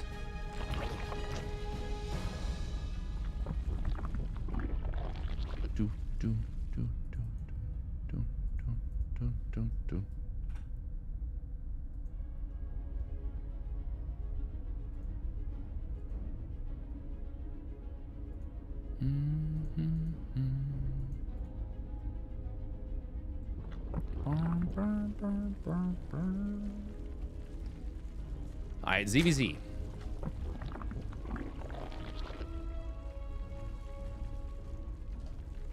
Yeah, you gotta hand it to Cham. He's playing very well today. Had his Wheaties.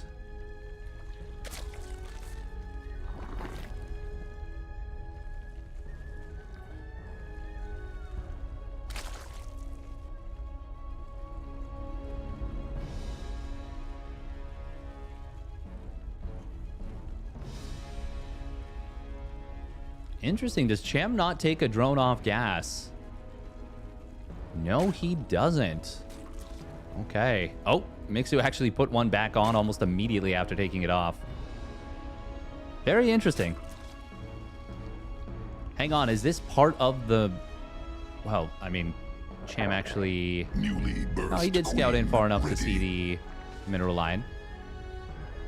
Mixu. Oh, Baneling nest in the main. And it's a fast Bane nest at that. Mixu's going for it. He's going to put on, at minimum, a lot of pressure. Might just be a, I pump Lings and Banes at you and try and kill you. But losing your first Ling is not great.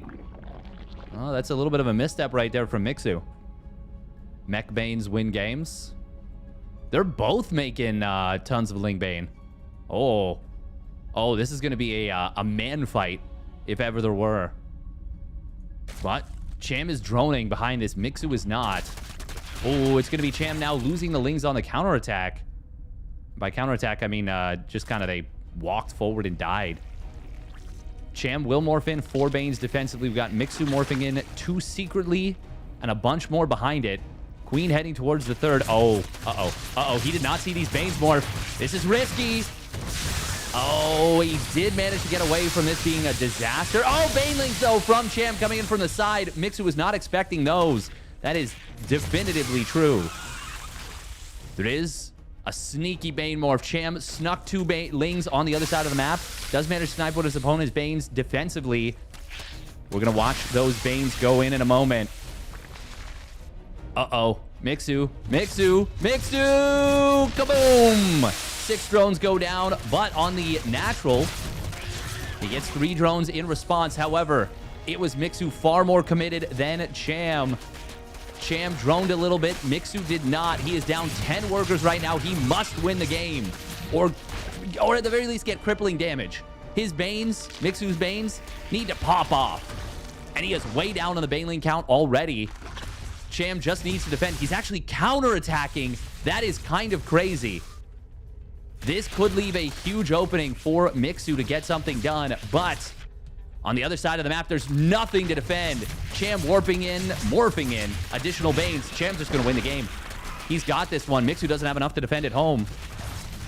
Oh, these Banes. Oh, if Mixu had gotten all of those Lings, there might have been a chance, but he doesn't. Cham is in his opponent's business, and Mixu will have no choice but to tap out. It's a slap fest. But Cham's slaps land harder. Knife fight in a phone booth. Blah, blah, blah. All that bogus crap we talk about. He gets it done. He out-knife fights his opponent. Actually, I'll go so far as to say he out-phone boosts his opponent. Yeah. He says, look at me. I am the one who phone booths. And you might be wondering, what does that mean? Well, the answer is, I don't know. No one does. But it's provocative. It gets the people going. Cham read Mixu like a book there. God, the Ling counterattack. Ling Bane counterattack. Oof. Got the job done. Cham now up to 5 map wins. He's cruising.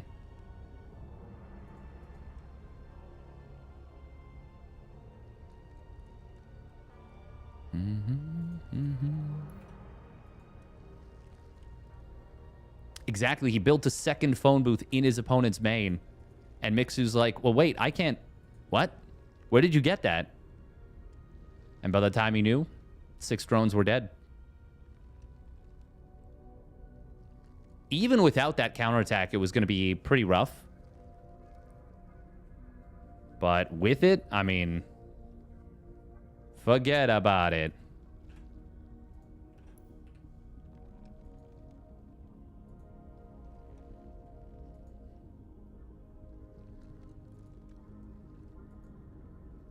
just well done. Got a tip of the cap. Or even tip the cap.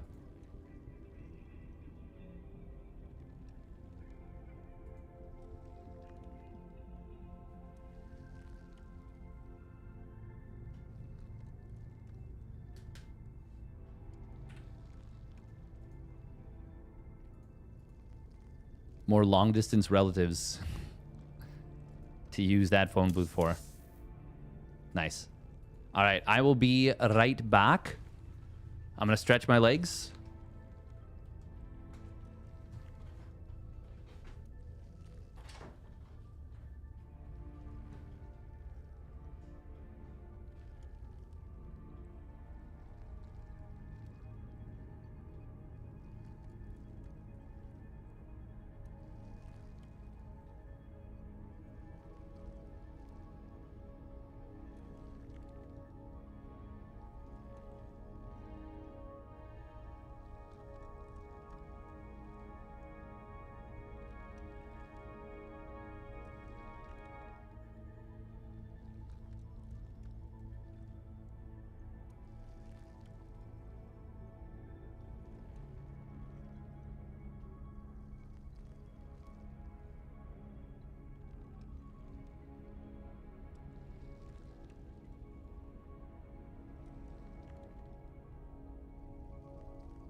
Welcome, QQ Low.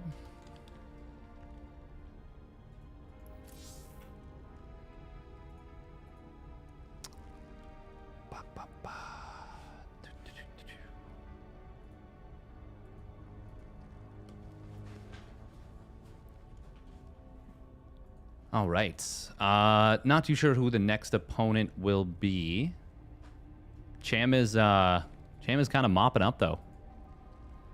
He's doing very well. Very, very well.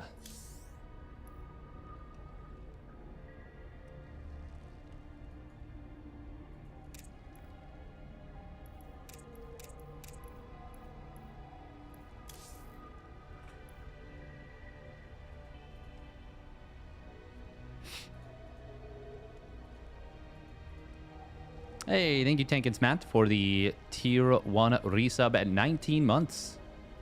Donka Donka. Oh. Thank you.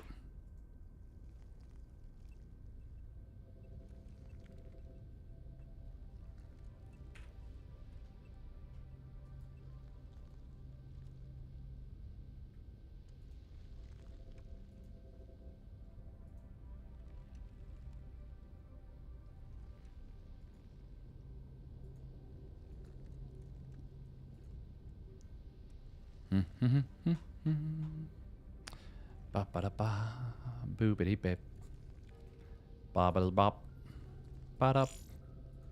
All right, it's gonna be Christy Honor. Ooh, this is gonna be a tough match here for Cham.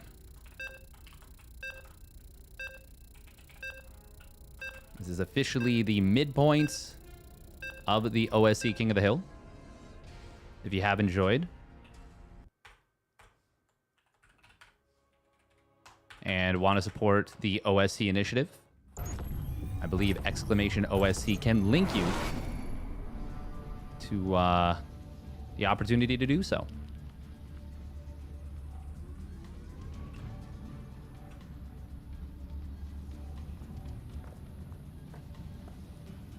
All right, here we go. Spawning down on the bottom left, it is Offside Gaming's Christianer.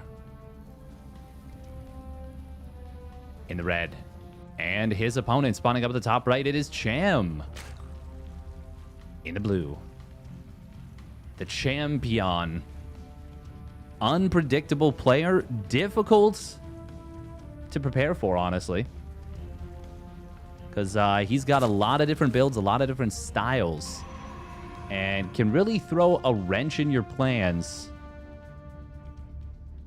I feel like he is the Zerg player I think of that punches above his weight more than any other Zerg. Yeah, I think period. I think no other Zerg punches above his weight more frequently than Cham does. And we've seen it even at offline tournaments, which is pretty cool.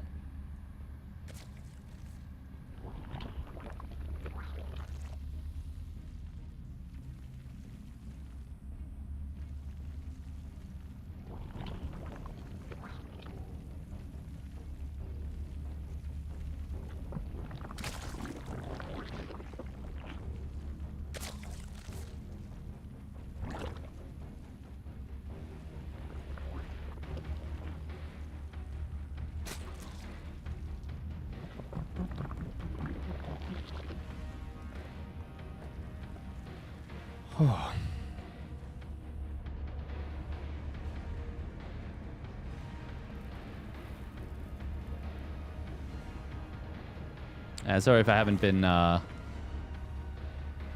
super chipper today. Yesterday was a pretty rough day. But we're getting through it. We're getting through it.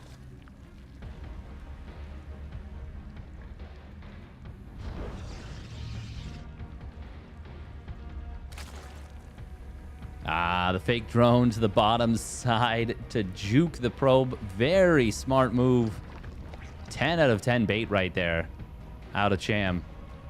And he did this with no lings, actually. Building those lings now. Very cute. Very cute. Christianer not going to be going for the hatch block, but will still go for the single chrono. Not double chrono. He's starting to mix it up a little more. I like to see that. I think that's important if you want to be successful at the top level. And it is fair to say that Christianer is a player that is knocking on the door of the top level. Cham will intercept this Adept. He is going to lose 2 lings, but he puts a lot of damage into it. Oh, but the Queen is there to intercept. One more volley and that would have been a kill. But Christianer narrowly gets out. 4 HP. Wow, that was... Well, literally one more ling attack, and that would have died. As it is, it will escape out for now, start regenerating shields, and it's as though it is a brand new Adeptorino. Maybe not brand new, but at the very least, gonna be back up to fighting status. Those little trades, they may seem innocuous, but they can have big implications. Christianer able to secure his 3rd base as a result of it. Without having to send the leave the Oracle at home. Oh, okay. Ooh. I was gonna say, if we don't cancel that, that's a big problem. Lose that money is expensive, but he does manage to get the cancel off there. 2 more Adepts going to warp in at the 3rd base location. Oracle in the natural looking for an opening. There's none to be found. Cham with a good quick drone pull. Ooh, finding the drones on the transfer. 3, 4 drones going down, but will he lose the Oracle? Yes, one of them goes down. That is much better for the Zerg. Much, much better for the Zerg. Those Oracles are expensive. We're going to see a bunch of Adepts moving out. Cham not building any drones, or any lings, I should say. He's only building drones. Uh-oh. Uh-oh. First information about this is coming in right now. Oh, boy. Oh, boy. Just now firing up Lings after the Adept Shade completes. The Queens do get on top of this rather quickly.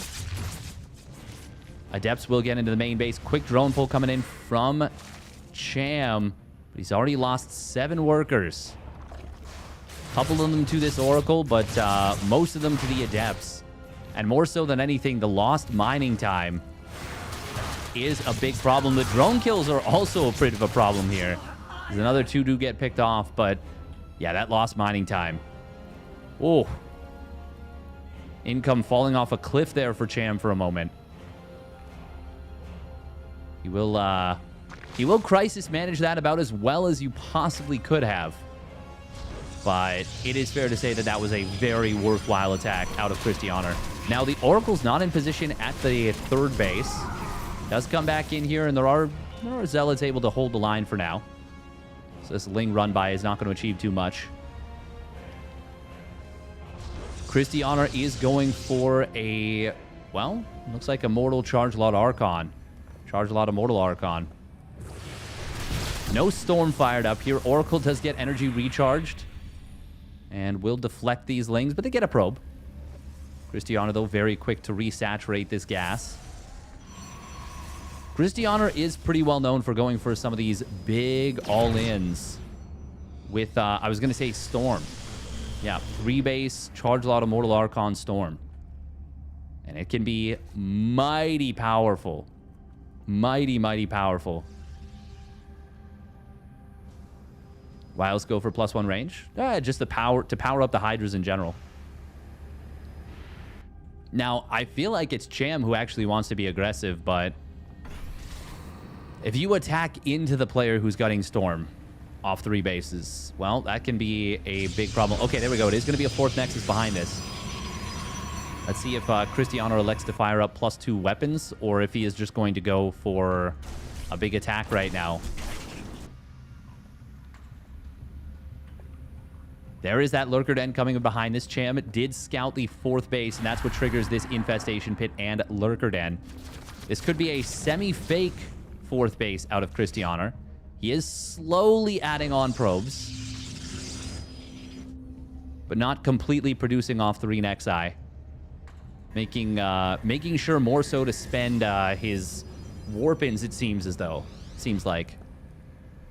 And with the Lurker Den not being up just yet. Well, also interesting is that Christianer's not pumping Immortals super, super hard. He's already up to 4, and that's a decent amount. Don't get me wrong. Cham, I mean, this is going to be tough to defend. Oh, Ling's actually getting it on top of this. Wait, where did the Zealots go? Oh, they bypassed. Oracle will defend this Nexus. It will not fall. Zealots running by into the natural, distracting a lot of Cham's army. Storm on the Queens. Oh, and now on the Hydras and the Mineral Line. Ferrying around these High Templar. This is looking very dangerous right now for Cham. A couple of Lurkers do burrow up, but he is going to lose this this hatchery. Will he actually? The transfuse was good. Hydras show up. There's no Storms left. Oh, Cham going to be able to snipe all the High Templar. Christianer went too deep. Cham got pulled apart a little bit here, but he was able to reconsolidate back over to this position. Really nice War Prism micro so far, saving these Immortals. Oh, can he save them all? He's doing a fantastic job. If he loses those Immortals, this counterattack may very well run him over. But as it is, Cham holds 2 bases by the skin of his teeth. Oh, Oracle goes down after casting the Revelation. That actually ended up going way, way better for Cham. Way better for Cham. He did not start a Hive, despite getting that Infestation Pit. Oh, we're going to see an attempt to go after this army. I don't know about trying to do this as Christianer. Yeah, this is going to turn into a base trade. Stasis Trap does get a bunch of Lings. I think a base trade is a wise move from Christianer. Cham going to try and morph in Lurkers at home. That is a smart move in and of itself, too. Spore Crawler's going to try and morph in here. There are Observers. go. Observer will get taken down by the Spore. One. Okay, second one. The Spore does get killed before that. Observer goes down. Storm on top of the Lurkers. Drone's going to try and pull. They give up on that immediately. Observer, one will pop out. Second one will get denied.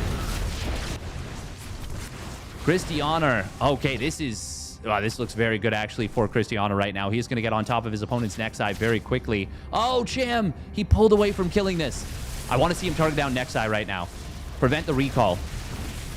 He needs a full base trade. He needs to target down those nexuses. Next eye. Christianer needs to recall, like, very soon. Are there probes on the map? I don't think so. No, there are no probes at all, actually. They've all been killed. Nexus going down in the main. Nexus going down at the natural. If Christianer loses this base, I think it's over. I think Cham wins the elimination. Oh, he just needs to target the Nexus. He kills it. It's just the bases, the buildings in the main. One building remaining. It's over. GG. Cham takes it. Oh, my goodness. It was a full base trade. Not that meme base trade where we're like, oh, they traded a base for a base. No, it was full elimination. Christianer didn't get any probes onto the map. And Cham kills his opponent's buildings. Kicks him out the game the old-fashioned way. Damn. I really thought Christianer was in a better spot for that.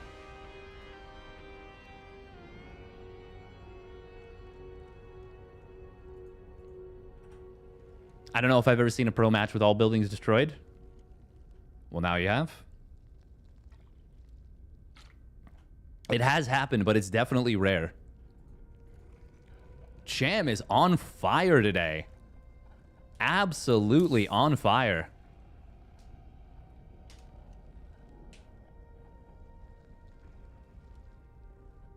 That's a wawa weewa for sure. And this is kind of why I love best of ones as well. Is like, even though the player coming in has the advantage of picking the map, the fact that they're like warmed up and ready to go, and they're on a bit of a streak, it's valuable. You don't have even a single map to get your bearings. And sometimes that just favors the hot hand. Favors the player that is, as I said, heated up already. That is already warmed up and raring to go. Oh.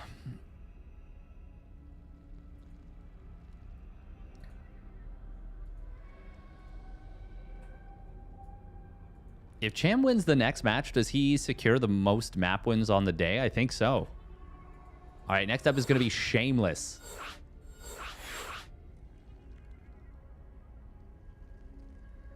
Also, when you're up a game or two, then you can mix in something sneaky.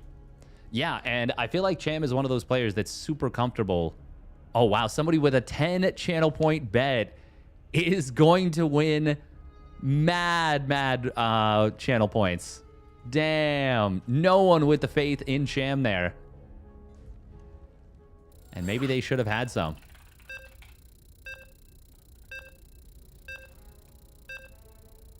Betting 10 points is weak AF. I mean, if nobody else bets. Also, welcome, Thermi. Someone else could have very easily bet 500 points and gotten the lion's share of that regardless.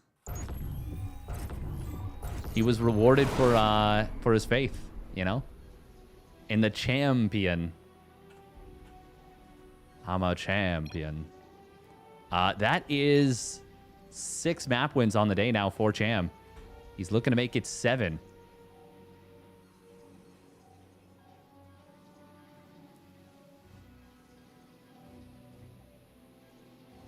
All right, here we go. Spawning down on the bottom left.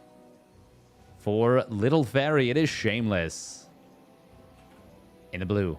And his opponent spawning up at the top right, it is Cham. In the red. I mean, it's It's just, yeah, you're expecting more bets. And to be honest, I think Cristiano was the favorite going into that, and I would even go so far as to say probably the heavy favorite. But Cham came out guns a-blazing, swinging hammers.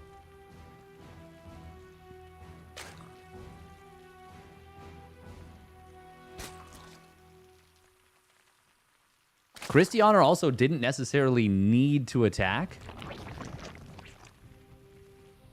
I think the base trade was the right call when Cham, when he like kind of chased Cham onto the map and then Cham committed into the fourth. I think that was the right call from Cristiano. Although Cham just handled the base trade better, obviously. The thing is, there's so many things that can happen during a base trade. Like, you expect sometimes to get workers out, and then your opponent has, you know, that angle of escape cut off. And you think about it just a little bit too late, and then it's just, they've all of a sudden got all of the exits cut off, and you're like, ah, crap. Or you're like, okay, I can recall now. And then they click down two of your next eye, and you're like, oh, okay, well, now I can't. Or even worse, they surround that next eye with, you know, a bunch of lurkers and hydras, and you can't recall into that. Or you feel like you can't.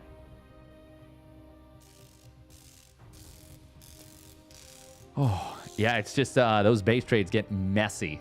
They get very, very messy.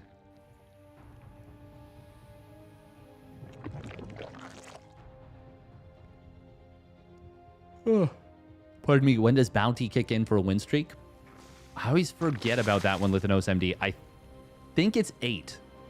I think it's 8 map wins. So Cham is close to having that bounty on his head.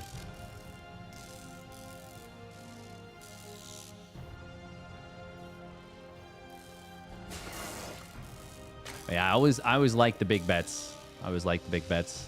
Mad respect for the big bets in chat.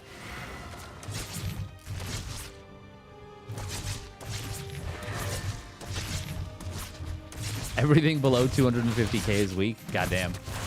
Shameless is going to be able to get out of here with the Adept. Did take a lot of damage on that Adept for just a single Ling.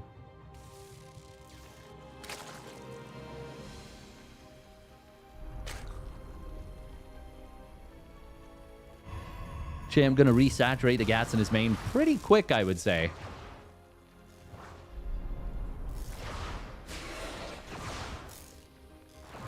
Not crazy fast, but it feels pretty fast. Kind of slow resaturated as he was going. Oh. Cham will try and get a wraparound on these Adepts. They tuck themselves into a bit of a better corner. Queen's gonna try and contribute to this. Oh. Lings and drones pulling into the natural to fight the Adepts. That will leave an opening for the Oracle and the natural. Going to be able to get 4 drones. Oh, getting... Well, the Oracle gets 4 drones. 5 drones in total. That one Adept that shaded forward did get a little bit of work done. Cham did open up. Well, he did get some... a lot of Lings. Built a lot of Lings on the counterattack. There is energy recharge available. Will be a fast layer out of Cham. Once again, relatively fast layer. He is continuing to skip spores. Finally adds one on into the natural, into the main, into the third.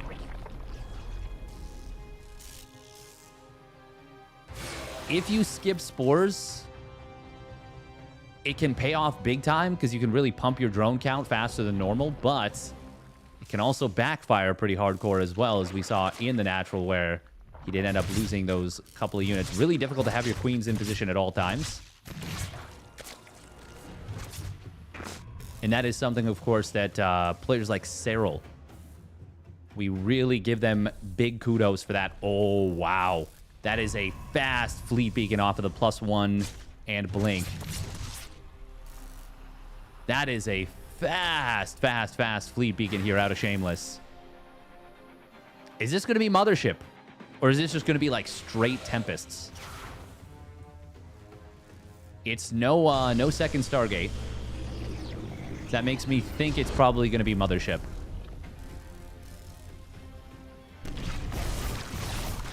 Oh, really nice find right there for Shameless. Gets another 3 drones, courtesy of some great hold position. Cham once more going for the Hydras. I mean, Ling Hydra has been the name of his game today. You'd like this way more if it was Starglaives. Starglaives is a really great aggressive play. Oh, unless you mean like the mothership thing. Like Starglaives into Mama Ship. I mean, unpredictability in this matchup is a valuable thing. Hero has shown us that one time and time and time again.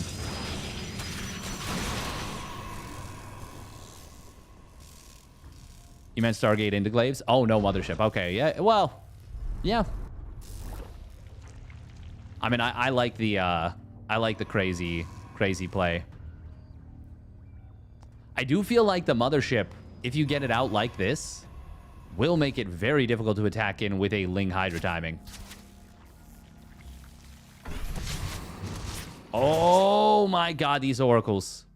Oh, if these two Hydras had moved down, that might have been 2 dead oracles. They do have range. No speed, though, just yet.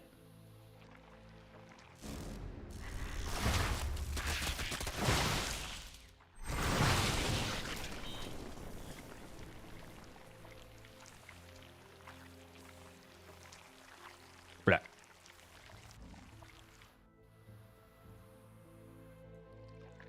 We do see a Baneling Nest being added on, as well as Overlord Speed.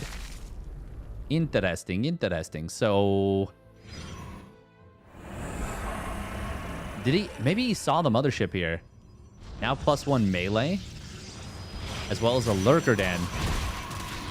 Storm is delayed off this. That's the big thing, which does make these Hydras more powerful than normal. Stasis Trappy will get denied. Did he end up losing one of those oracles? He did. Ooh, that's a big problem. That means no more energy, actually. Stasis Trap on the left side. We do have some cannons here. Storm not quite done yet, but a Time Warp Storm combo, if you can get that off, is big. Hydra's on the right side. A little bit of 1-2 punch action coming in here from Cham. He does pre-split the Hydras a little bit. It's a denial on the 4th base. Well, this is not bad for Cham, actually. The thing is, I don't think Shameless needs that 4th base to be in a playable position in this game. Oh, now not canceling it. Losing the rebuild. That sucks. Cham hiding the 2nd set of Hydras. Faking that army split again. Will come in on this bottom side. He's going for the attack. Time Warp and Cloak are available. Attacking up this ramp seems dangerous for Cham. There is that Time Warp being dropped. There's that Cloaking Field as well. And Storm combo is good.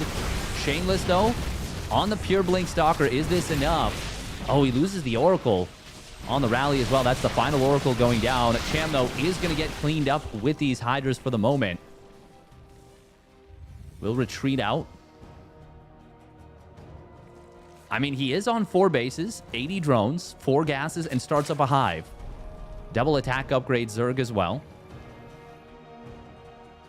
I think this is still a good position for Cham, but the mothership has survived. It's on full HP, full shield. It's going to get his spells back off cooldown. And Shameless will try and retake this base. These Hydras. Oh, that is going to be a lot of free Hydras. And we use the term free a lot. That was very free. 1 Stalker for 7 Hydras. Yeah. That's a set of losses the Zerg really doesn't want, even when they have an income advantage. 5 Dropper Lords. Ooh, we going Dropper Lord style. It is going to be +1 missile and +2 missile, +1 carapace. Wow. So he wants to be able to contest the air units with the Hydras here. That is quite interesting.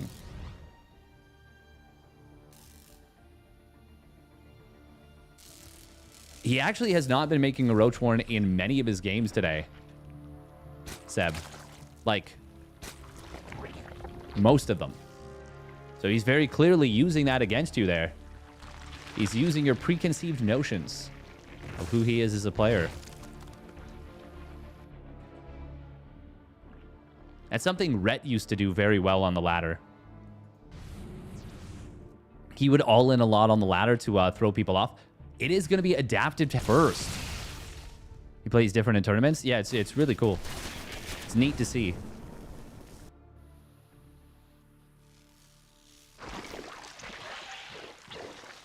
Unpredictability. Oh, losing 3 lurkers for free. That is big losses. We are going to see a drop into the main base. There are some very quick Zealot warp-ins, although 3 of them are all slow warp-in pylon. That ain't great.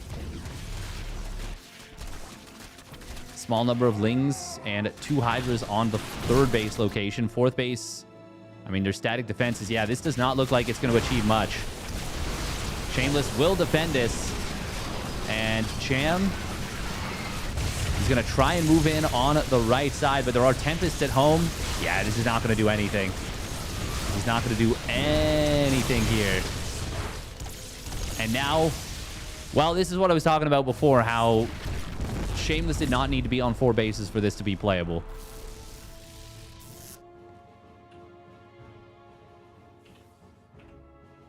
Yeah, now he is... Cham, that is incredibly far behind.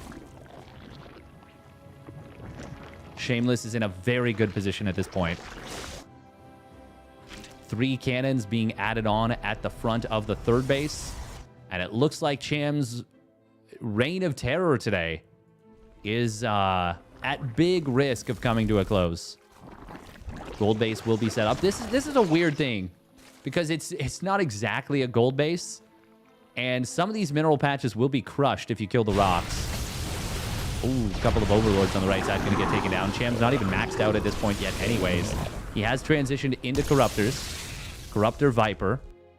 And he is a very strong late game player. You got to mention that. But Tempest Mothership Storm is a mighty composition. Especially when you're playing it from a position of advantage. And this is certainly a position of advantage. Ooh, Zealot's going to turn around on these Hydras as they get away from the lurkers. Cham was paying attention on the right side, not on the left.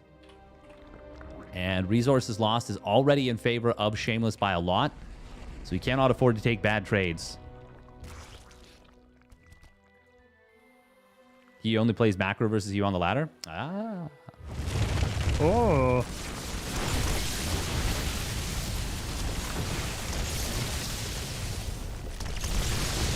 Tempests will have their tectonic destabilizers in a moment. Corruptors move forward trying to snipe one of the Tempests. Not able to find one there.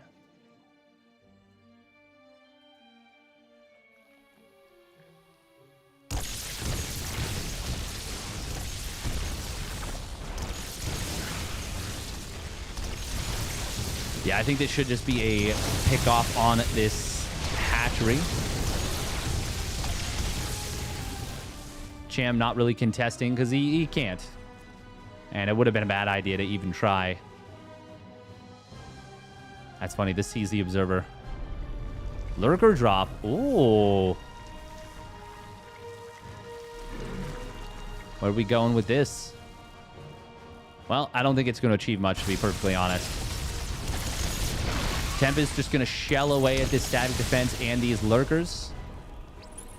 Of course, the Revelation going to be a big challenge to deal with.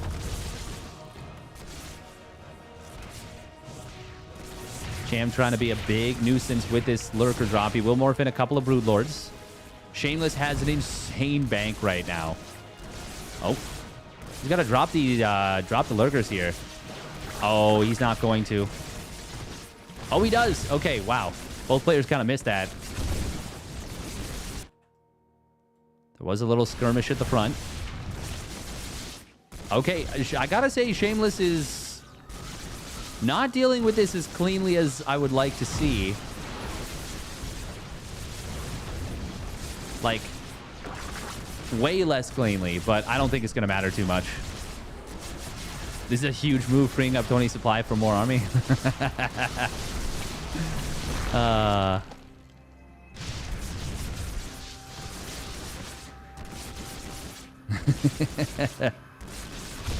Well put, Mixu. Well put. Unironically, yeah. But he is actually rebuilding probes, which is kind of funny. So this is funny. We're going to see the Lurker drop go again. Oh, Tempest will find this.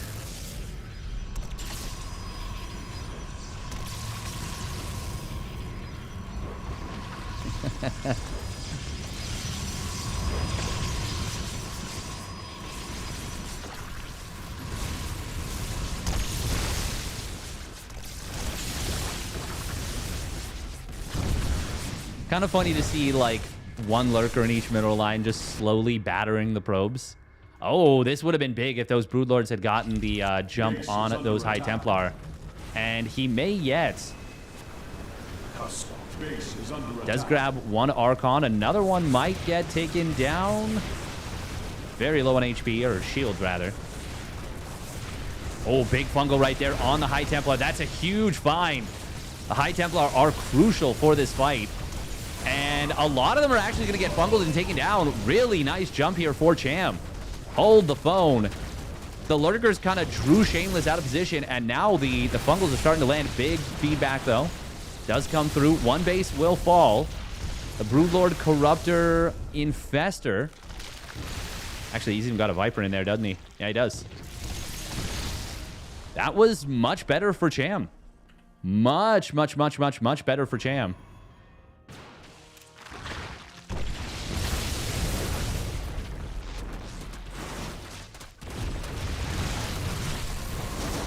Shameless dropping a couple storms, but kind of ineffectually. Oracles did drop some revelations, but Shameless is kind of getting bullied out of position. He's going to lose 2 Oracles right there. Oh, man. Shameless starting to struggle with the late-game army control. Tempests do get fungled. He loses the base again on the rebuild. I still feel like Shameless has the advantage here, but Cham is out-controlling him in this. Fungal growth on the Tempests. Oh, man, again, going to come through Storm. Nope, it's going to be attempted feedbacks, but Abducts will grab a couple of those Tempests. He gets another one. Cham is doing an excellent job of picking away at his opponent. He feels like he can go for the fight. The Storms are very late. He loses all the Tempests. All of a sudden, these Broodlords are not super well contested. There's a lot of Stalkers and not a lot of Broodlords. Oh, I love the Caustic Spray on the gateways here. Recall into the main. Oh, wow. Shameless says, I don't want to tussle with your late-game army. He kills the Vipers on the retreat. Okay, this is going to get so messy. Tempests will get taken down. We've got Stargates and a Fleet Beacon being rebuilt here. Nexus out of position is discovered on the left side. Cham going to lose his tech. All of his tech. Uh-oh. Okay, I don't know who I like this better for at the moment. It's probably none. Oh, Immortal's going to find some of these Infestors. They will survive for the most part, though. 10 Infestors. 15 Corruptors. Where are the Lurkers? Ooh, bottom of the ramp. That's a big deal. This kind of locks down this position a little bit. Shameless still has a big bank, but it is Cham who is maxed out, who is mining so much more than his opponent. We do have the Lair and the Lurker Den rebuilt. Hydra Den also. Shameless is just kind of chilling. He's just kind of sitting there with his army. Caustic Spray takes down another Nexus. Yeah, Shameless he's floundering a little bit here. Cham, will he spot this Tempest? Yes, he does. Does he turn on it? No, he does not. Oh, okay. Well, he does when Shameless insists that he does. I think I drastically prefer this for Cham at this point. Oh, there's the recall coming in. Hydra's going to get up the ramp of his opponent, though, and Shameless still won't want to go for this. Now, I will say the Zerg army's kind of trapped. Oh, these... hello! Hello! Hello! Okay. That was unexpected, to say the least.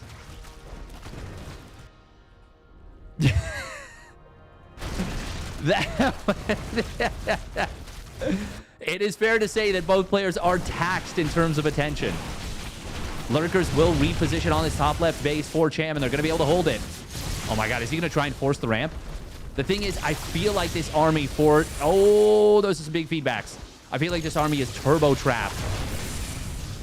Shameless has the ability, once again, to slowly pick away at what Cham's got. All the gateways, save one, have gone down, except the original gateway. Oh, Lurkers on the bottom side. Cham is the one with the much bigger bank. Did he rebuild his spires yet? No, but he just started. He just rebuilt 2 spires in a very safe location nonetheless. Oh my god. Shameless, no! Why? Why? The probes, not like this. Meanwhile, Fungal Growth coming in on the army. Time Warp on the ramp. Storms on the Corruptors. It's massive chaos here in the natural. Cham trying to break down the ramp. I don't know about this move. His Corruptors are so low in HP, but it will let the Infestors out. And he wants to save those Infestors. Shameless is running out of money. He has been caught.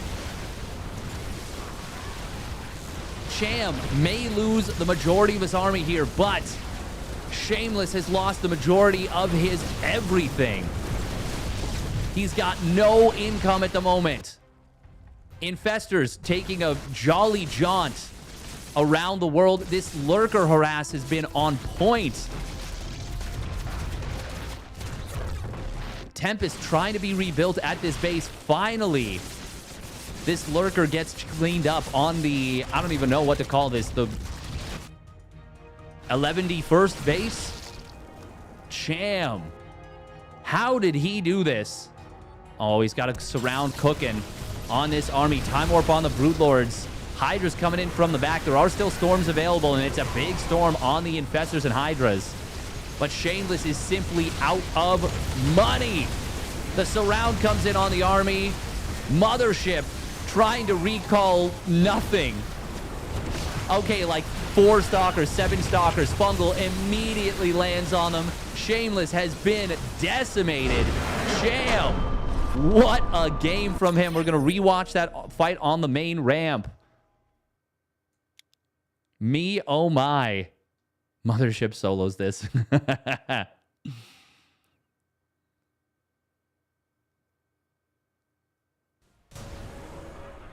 Broodlords win again? You think it was the Broodlords?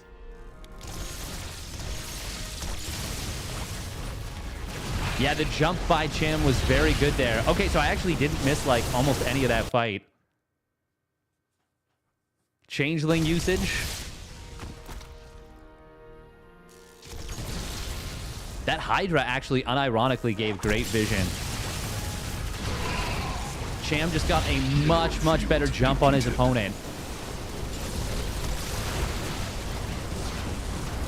The Fungals were like non-stop here out of Cham.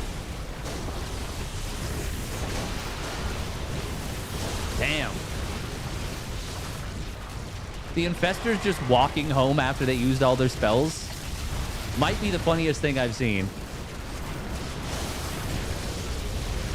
Damn, that was incredible.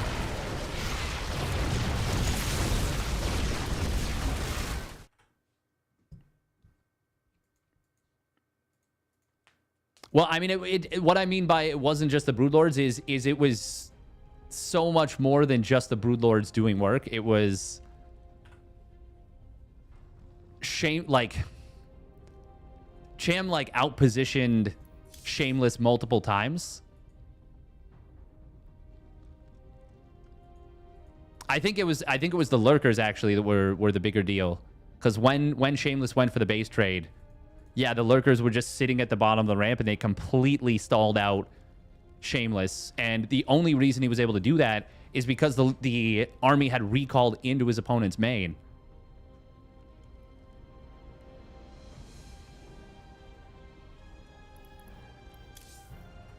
It felt like the first time they fought at the later stages of the game, Cham like pushed him over and like Shameless stumbled backwards. And then for the rest of oh yeah, for sure. No, the Broodlords provided a ton of value. Absolutely. Yeah, 100%. But it feels like, yeah, Cham kind of like shoved at his opponent. And it just felt like, yeah, that staggered Shameless super hard to start. And then from that point on, Chem like just kept kind of pushing him, and Shameless just kept stumbling, falling backwards. What you do there is you just walk or recall your army to the other side instantly. I think so too. I think getting stalled out in the main base of Cham for as long as he did is what lost Shameless that game more than anything. And what won Cham that game. Because Cham, more so than Shameless losing that game, Cham won that game. Like, Cham took that game away. That was quite incredible. Now it's going to be skillless. Damn.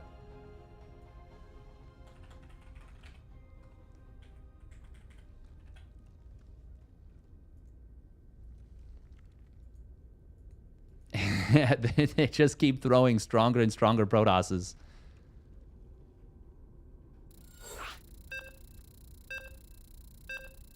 I did indeed, Miso Chobo.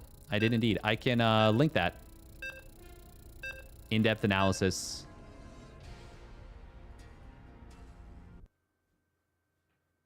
Did I post that one?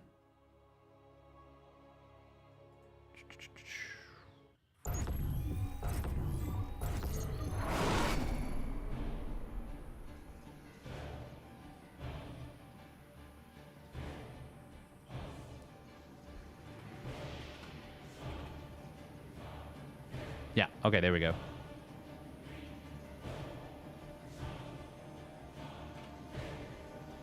Hey, thank you, InfoFox, for the tier 1 resub at 42 months. Thank you, thank you. God damn. Cham is on fire today. I was definitely here for it and saw it all. All right, here we go. Spawning down on the bottom left for Team Liquid. It is Skillless. In a blue. And his opponent with an absolutely phenomenal win streak going today. It is Cham. In the red, 7 map wins in a row. And yes, you do win money for each individual map.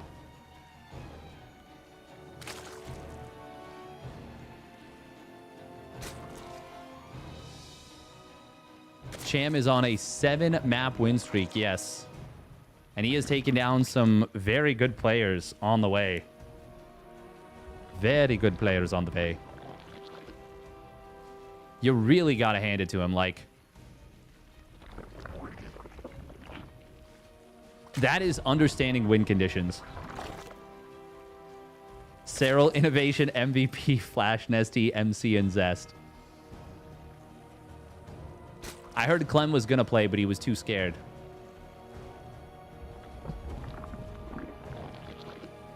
So just a normal Tuesday for Twitch chat? Exactly. Exactly. And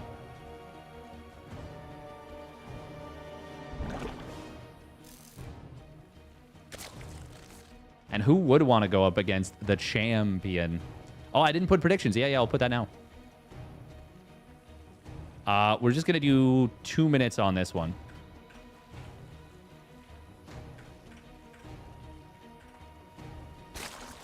So get those predictions in quick.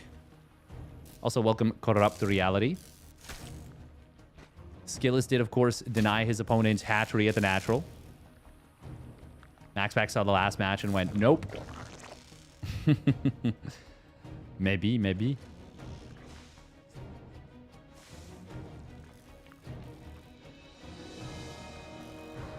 I will say playing late... Game paused. Got a pause coming in from Skillless. Playing late game against a player like Cham is a very different skill set than all other aspects. Like, for example, Hero last year at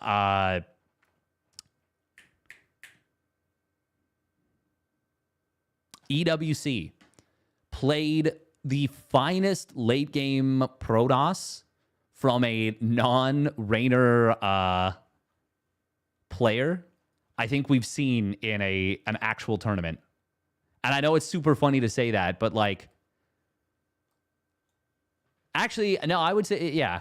No, it was better than the one that was played on, what do you call it? Radhuset Station. Although that was still like a really impressive showing from Raynor. Like legitimately, it was a staggering late game PvZ. resumed. But Hero like leveled up his late game PvZ, and all of the casters, myself included, were like blown away by how much he had leveled up.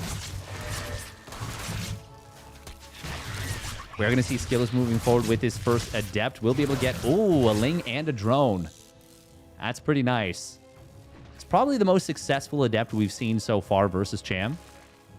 Getting a Ling and a Drone is obviously nice and has the most HP coming out of it.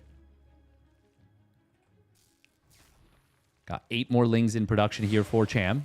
Losing a Ling is like an awkward thing against Double Adept, because if you don't then build an extra set of Lings, then you're really at risk of losing a lot here.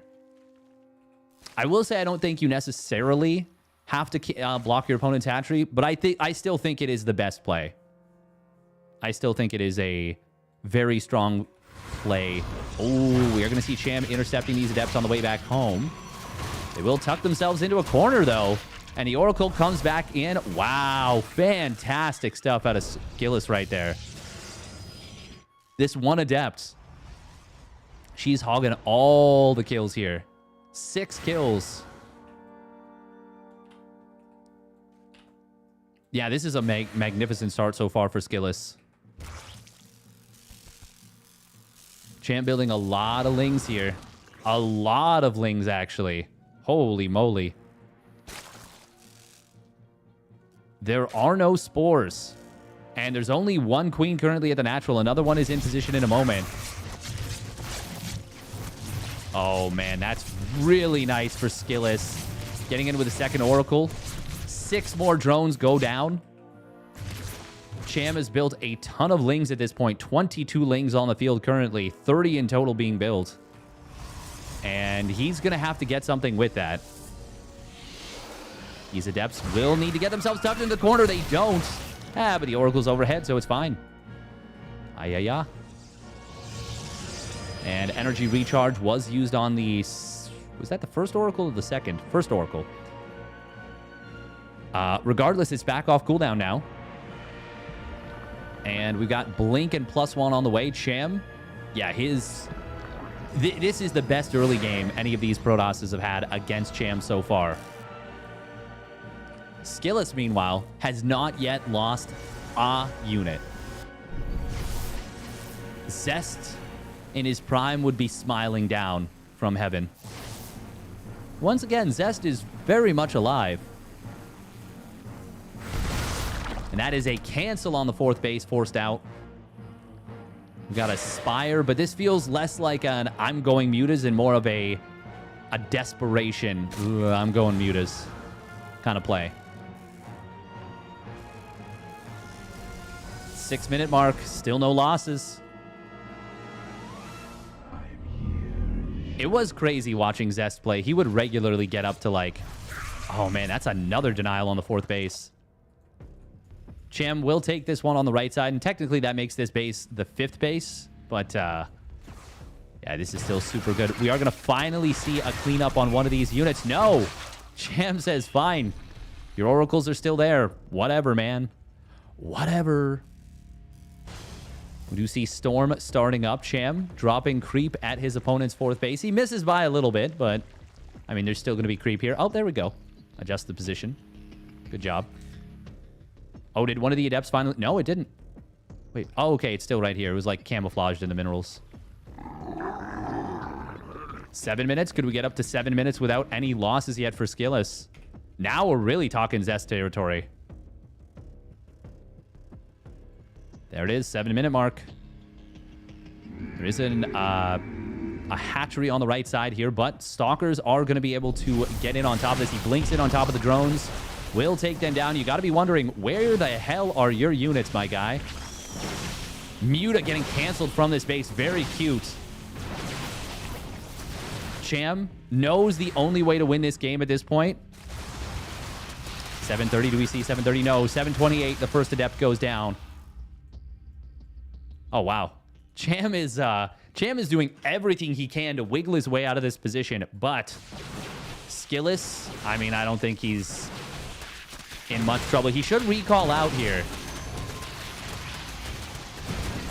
Only losing one of the Stalkers because the positioning was so great. I will say Skillous is still only on 3 bases. But this Mutiling needs to find great value. Oh, Archon gets surrounded in the middle. He'll get taken down here.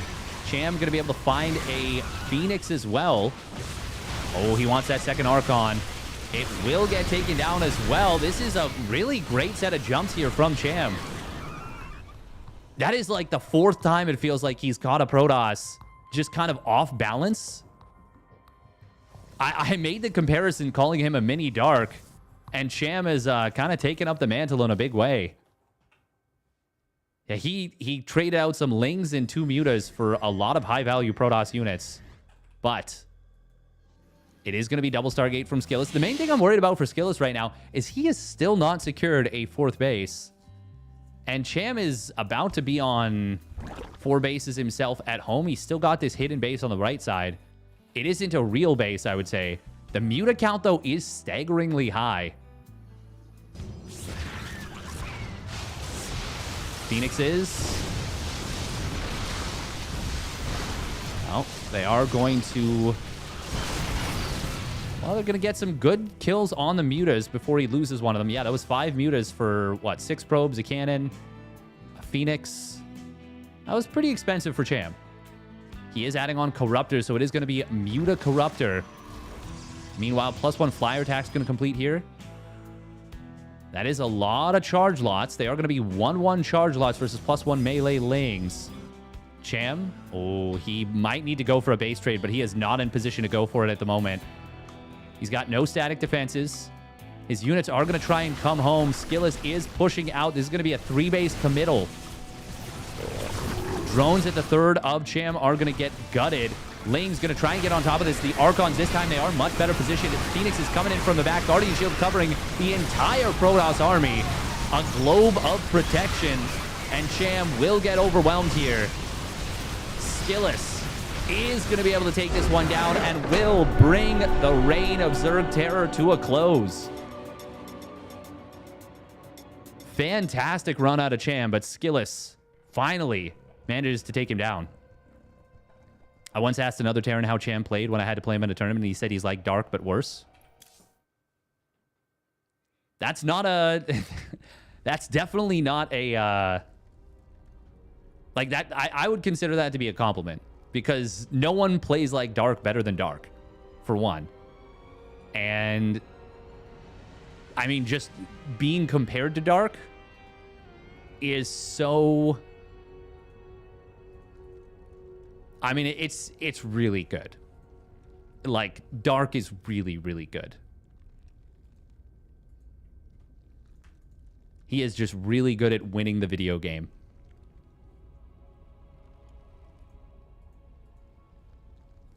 Still, though, Skillous, well done from him. He did not falter in the end. Obviously, losing those couple of Archons in between the bases was awkward, and it really set him... It set him up in a kind of funky way.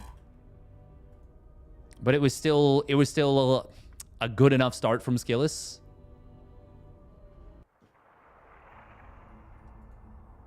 You don't get compared to Dark until you reach a significant percentage of Dark. I would agree with that part. At least 1%. At least get 1%. I would say Cham is like, at least today, he was like 85% or 90% Dark. He won a late game army fight against Protoss from a pretty big position of disadvantage. He almost won a Muta Ling game. Well, I shouldn't even say almost won, because Skillous still won that pretty comfortably.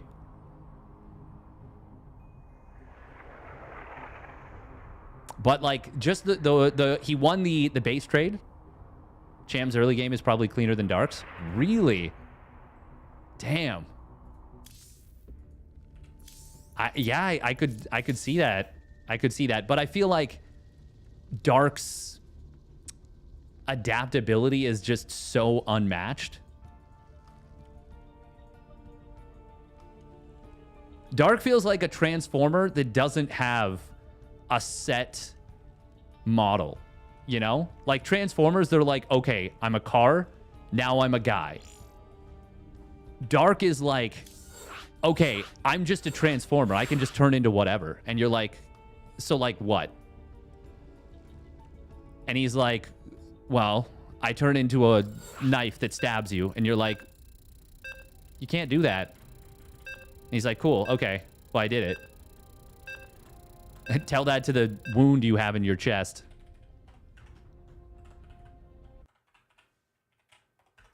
Still, kudos. I'm like talking up Cham a whole bunch. Kudos to Skillus there. That was a fantastic game from him.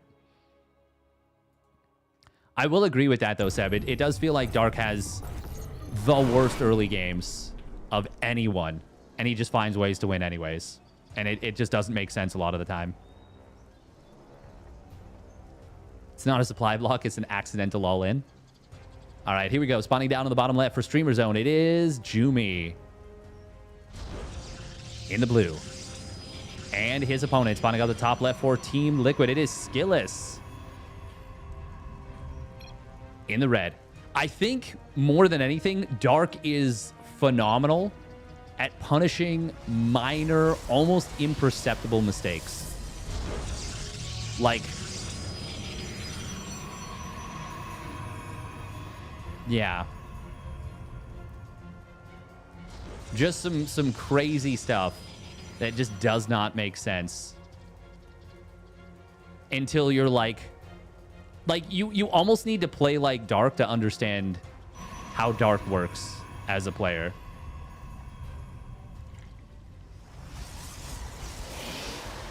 I also think he is really good at understanding how to take crippling damage and not be crippled, or how to take big damage, but where to draw the line on what is game-ending damage. Because we talk about, like, all the time, we're like, oh man, he lost 6 drones, that's game over. And it's like, it should be, it feels like it, but somehow Dark makes it so that it's not.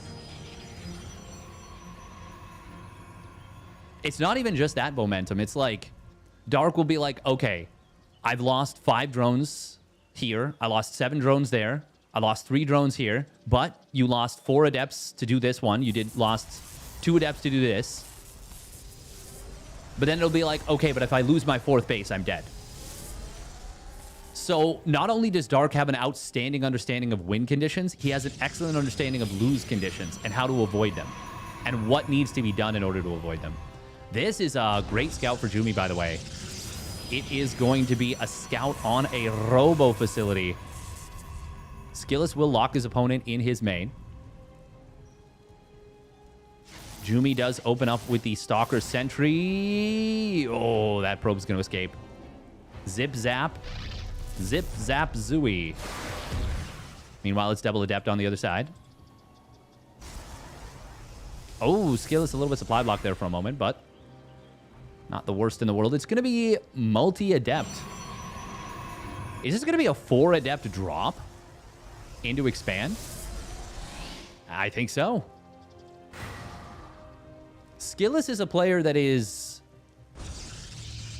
I feel like, supremely confident. I also think that Dark not being,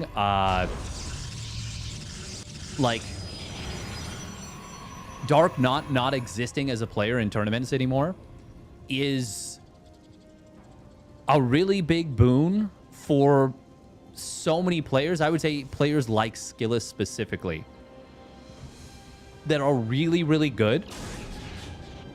Well,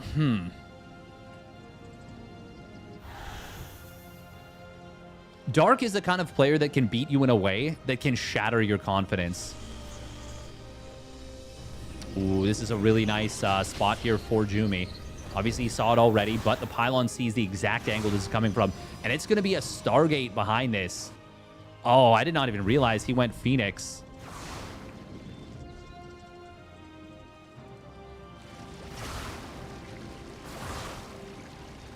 Now, will he show this with the first Phoenix? Yes, he will. Observer shows up, meanwhile. He could still go into the main base with this. But obviously, that'd be a little risky. It is going to be a recall. Oracle behind us. Oh, wow. That is some attempted trickery, but of course, Skillus sees it with the Observer.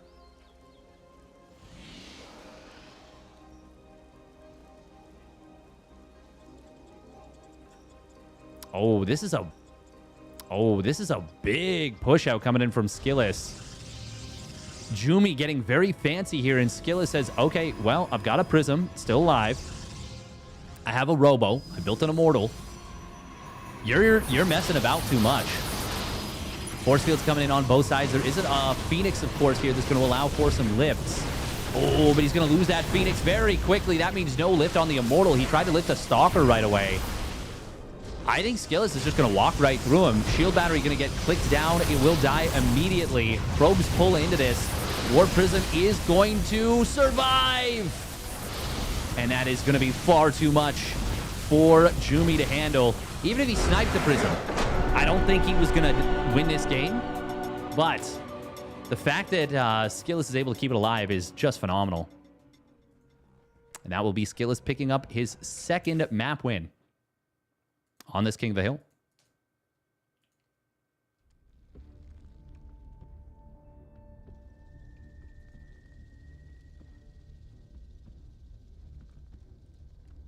Bum bum bum bum bum bum bum do do do do do.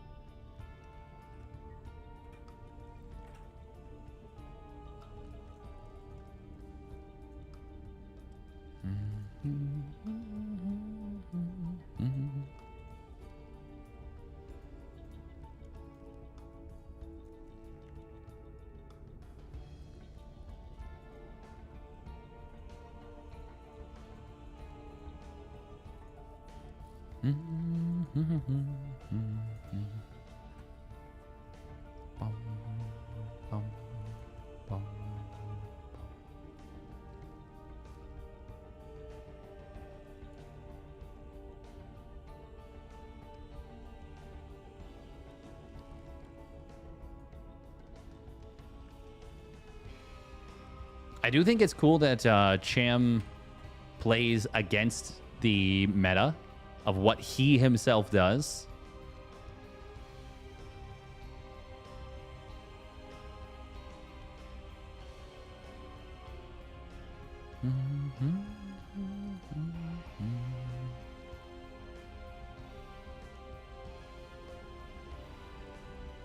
I think that's pretty cool.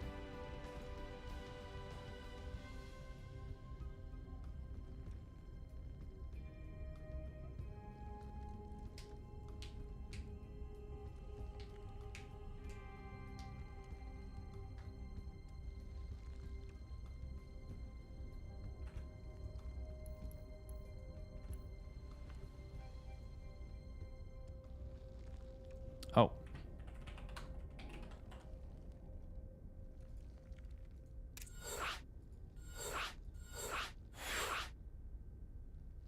Ooh, Tokamak. Oh, is it going to be Nicorakt? Nicorakt.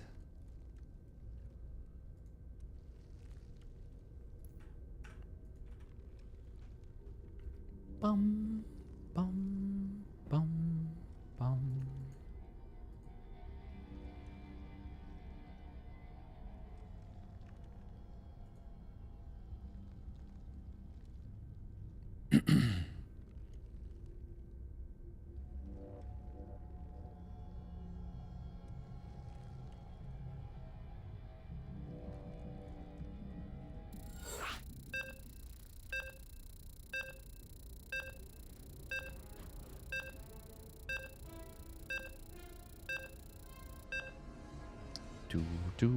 Do. All right.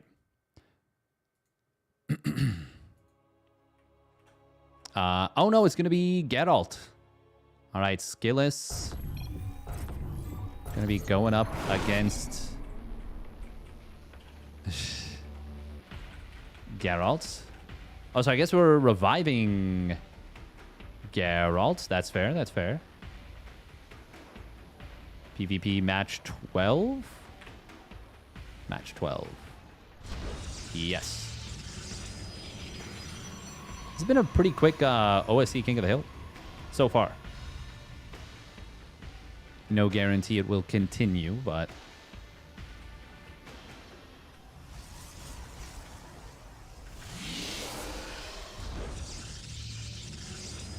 All right, here we go. Spawning down on the bottom left for Team Liquid. It's Skillus. In the red. And his opponent spawning up the top right for Streamer Zone. It is Geralt. In the blue.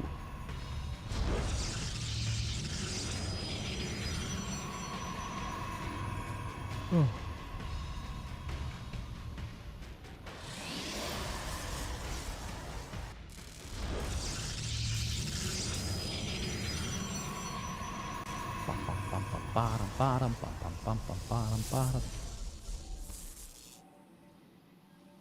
The early game PvP of Probe Harass versus Probe Harass is always funny. Always makes me chortle a little bit. Skillus trying to block his opponent's Cybercore. I always think that kind of move is cute. And it actually did end up blocking the core for like a decent amount of time.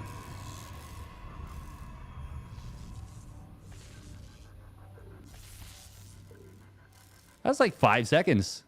4 or 5 seconds. Let's see when Skillus has the properly timed core.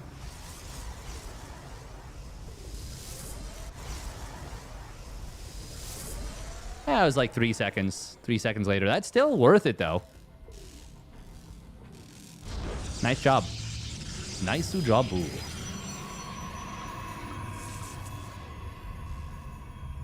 Ever since I realized that holding shift down lets you see the tooltip info. Oh, man. Such a game changer.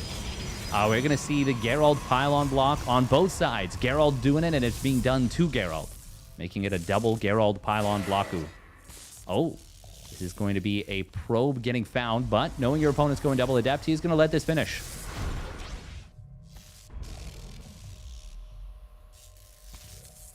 Geralt, for his part, does go for the Stargate.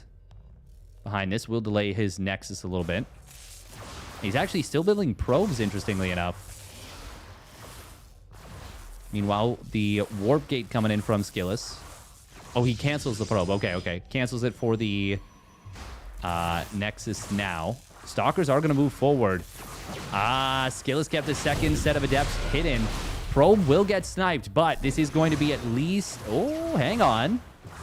He recalls out. Nice job. Nice job from Geralt there. Snipes the probe that wanted to build the Nexus. That was a very cute little bait from Skillus. Very cute.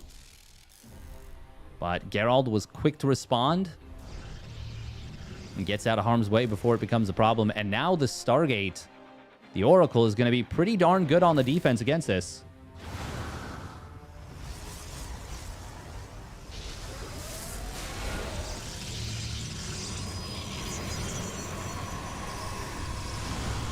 I don't know if they were pretty soft on Cyril. It's more like just in general, the default restrictions are far less. Like, you can still work, and you can kind of do like part-time. I'm kind of surprised Geralt didn't energy recharge this when he saw that his opponent was going for the 4 Adepts. Maybe he wasn't thinking he was going 6 Adepts right away. Energy recharge does get used now as the Nexus completes. Still, he did snipe one of his opponent's Adepts. And, oh, if he can find these... Oh, that's big. He's going to be able to kill at least one more before this Shade finishes. He gets the Revelation as well, which is not bad either. Skillus obviously is going to be able to be mobile with these Adepts. Ooh. He may try and wait out the... Oh. Okay, this is a little weird. Got Stalkers that wanted to move forward. I don't know if they spotted the Prism. Skillus knows that he was spotted for sure. He's kind of being a little jukey with this. There we go. Well, that's what I was looking for right here. Waiting out the Oracle's revelation so that he could lift up into the main. Very clever little move here from Skillus. That will enable him to get into the main base with this. Recall coming in. Yeah, just drop these units out. But will he lose the Prism? Nope. Oh, not at the moment anyways. Probes getting sniped here. A lot of probes going down. Man, this is fantastic value for those Adepts. Considering how early they were spotted and how much they were countered, getting 6 probes even this late in the game. I say that as though it's super late. This is still before the 6-minute mark. That's still meaningful damage. But getting it at this point is just phenomenal for Skillus. Now, Geralt's build in general is much greedier. Like, he went for the Oracle into a Phoenix into that very quick blink. Whereas Skillus has elected to go for a robo facility, obviously. And by greedier, I mean, like, kind of tech greedier. But Skillus still getting a relatively quick blink. Oh, Oracle and War Prism have themselves a little race here. Nice lift coming in on that Immortal. And Skillus getting bullied a little bit by these Stalkers of Geralt. But it's going to be mostly just superficial damage. Geralt, well, no, I mean, he kills 2 Stalkers for 1. That's far from superficial. Skillus is still up in workers. Oh, Revelation. We do have a Stasis Trappy. Does he know about it is the question. No, he did not. Observer was coming home. Oh, boy. Skillus is able to snipe his opponent's Phoenix. That's good for Skillus. Geralt already has the 3rd Nexus done and partially saturated. Even though it's even workers, this is a big advantage right now for Geralt in terms of economy. Oracle, though, did get taken down into natural, even as he cancels his opponent's 4th. Skillus does have an army supply advantage and, more importantly, an army power advantage. 3 Immortals. Very powerful here. But, important to note as well, oh, we actually do see a little bit of Adept harass. Actually manages to snipe 3 probes. We do see Charge is done for Geralt. And he's getting up to a ton of gateways as well. Oh my god, is he going up to 11 gateways already? Damn. That is a lot of gates. That is a lot of gateways. But it's going to serve him well in this position. However, Glaives. Immortal, Blinkstalker, Resonating Glaive Adepts. Going to be pretty powerful here. Observer does see this army. Oh, that was a very awkward blink. War Prism only able to save one of the Stalkers. Phoenix. Another one was produced. Oh, that was a very messy little fight here. Skillus did lose did kill 8 Zealots. But losing 5 Stalkers is pretty expensive. It's going to be a Templar Archives trying to come in here for Geralt. He is kind of caught in terms of tech at the moment. It's 4 Immortals right now. We are going to see a War Prism trying to cross the map. Skillus really needs to go, though. He really needs to go. He's on 49 probes. No Forge. More so than anything, it's the Templar Archives coming in, and it could be a big problem. Zealots of Geralt are going to go for the counterattack, and this is a very exposed 3rd base of Skillus. He's going to pull those probes away. Oh, force field's coming in. Geralt does not have any gas in the bank. It's going to make this a big problem for him. Now, the Stalkers are going to be much better against the Glaive Adepts. They're there to, the Glaive Adepts are there to counter his opponent's charge lots. Ooh, lift coming in on one of those Immortals. 2 Immortals still shelling away, though, at the Stalkers. A lot of probes have fallen on the other side of the map, but we're going to see a lot of probes falling for Geralt very quickly as well. Charge lots trying to come back in. Not going to be able to do too much. 1 Immortal finally sniped. Is there a prism? Yes, but where is it? We do see the Nexus actually is going to fall for Geralt. There is that prism now. Zealots, meanwhile, on the other side, are going to get pushed away. Well, they're going to get murdered. Both players lost a lot of probes, but it's Geralt still ahead in the worker count.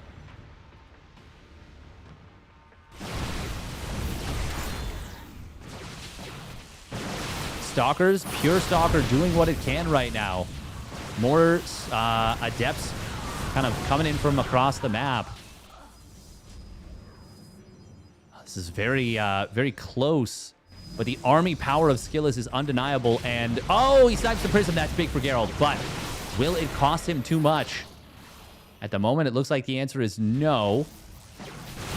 However, ooh, now we see the Adept Shade forward into the natural. They're going to wreak havoc on the probes. One Immortal will get sniped. Second one as well. But Geralt might have had to throw away too many Stalkers to do it. Skillus blinking in aggressively on him. So many probes have fallen. We're down to no probes. One probe left on the map here for Geralt.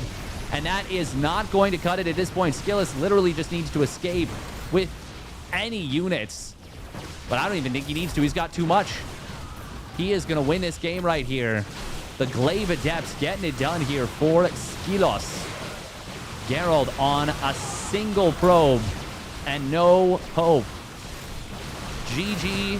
Skillus will take his third map win of the day. Base trade getting weird. Getting weird.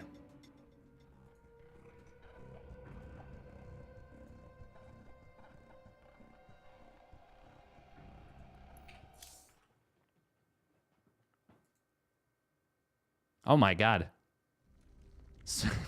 Somebody built... Oh my God. This ratio is insane.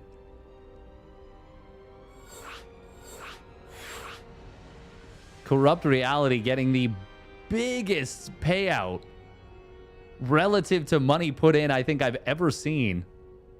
Holy guacamole.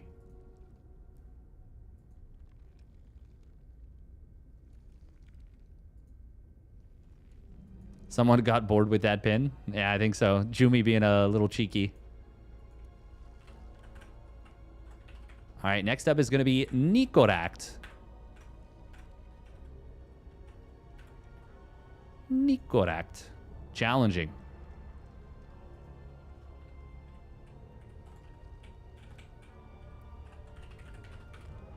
Nikoract is absolutely a dangerous player.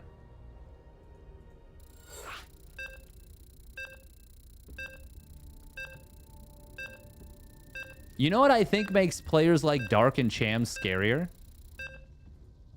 So many Zerg players, especially on the ladder, don't play with that, like, scrappy, fighty tenacity of, like, I must win this engagement and I must find a way to do it.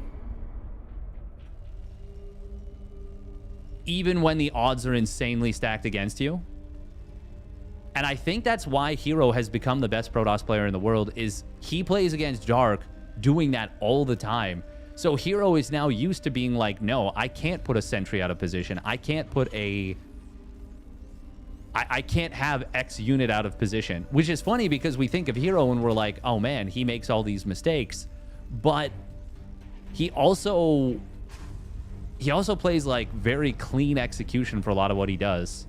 And I think it's because he plays against a player like Dark so constantly. Yeah. Not to mention playing PvT against the Korean Terrans. That's gonna punish you for getting caught out of position constantly. Like, if you're caught out of position, you feel it. All right, here we go. Spawning up the top left for the Platinum Heroes, it is Nikoract. In the red. And his opponent spawning down in the bottom right for Team Liquid, it is Skillus. In the blue. He's a brawler? Yes. Don't always look the prettiest when they're doing their thing. To quote Artosis, there's an unbeauty in the beauty of it. Yeah, I would agree with that. But I think there's a... Yeah, I think there's a... I think there's a beauty to it nonetheless. I think it's pretty cool. Oh, very fun to play. Very fun to watch.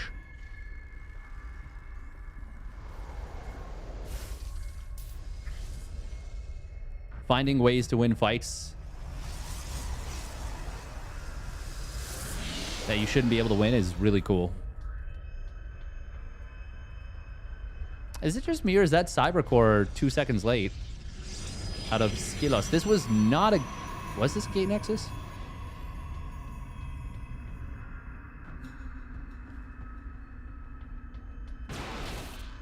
Maybe he built an extra probe by choice. I would have to look at the build order actually again, because 202 is like a weird timing for a Cybercore to complete. Because I'm pretty sure it's too fast to be a Gate Nexus. I mean, technically speaking, if you go Stalker first, you can cut the... Because now they only take 27 seconds to build instead of 30 off the gateway. You could just, like, build an extra probe. And this could have been by design to delay the Cybercore a little bit.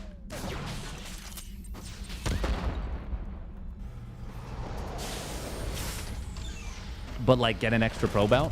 Because as long as you still have the unit out in time to deal with the Reaper, which it obviously was, he didn't lose the probe. It's all Gucci. It will be that quick sentry afterwards with the fast hallucination. Courtesy of the... Oh, surely he saw that. Surely he sees it and knows that this is a fake prism. That's really funny. Funnily enough, Nikorak actually didn't get the scout on the Twilight Council. Marine's gonna move forward. Skillet's just juking around here. He's being a cheeky lad with this. Are we gonna see an attempted grenade? Does that work? No. It's a tight wall. I always appreciate it when the players don't know. Oh. Huh. So Skillet obviously got tagged there and turned into it. A little interesting.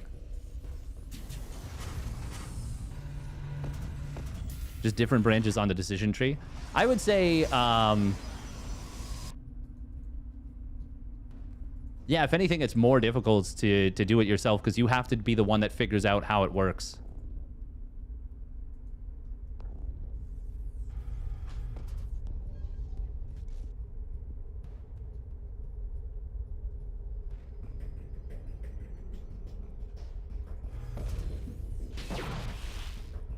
We're going to be seeing Blink completing. Oh, if he had gotten that, that would have been disastrous for Nikorak. And obviously fantastic for Skillet. We are going to see the Reaper and Hellion coming into the natural here. Oh, dodging into the gas, but... Oh, man, look at that. The probe juked away. Wow, wow, wow. Got into range of the shield battery here. Stalkers on the other side of the map. They go after this siege tank, and they will take it down. Losing just one Stalker for that. Oh, Skillet's actually moving away with these Stalkers. Hello? Okay, okay, okay. Ooh, that was an oopsie. Maybe a little F2 shenanigans. Let's lose one Stalker as these units cross the map.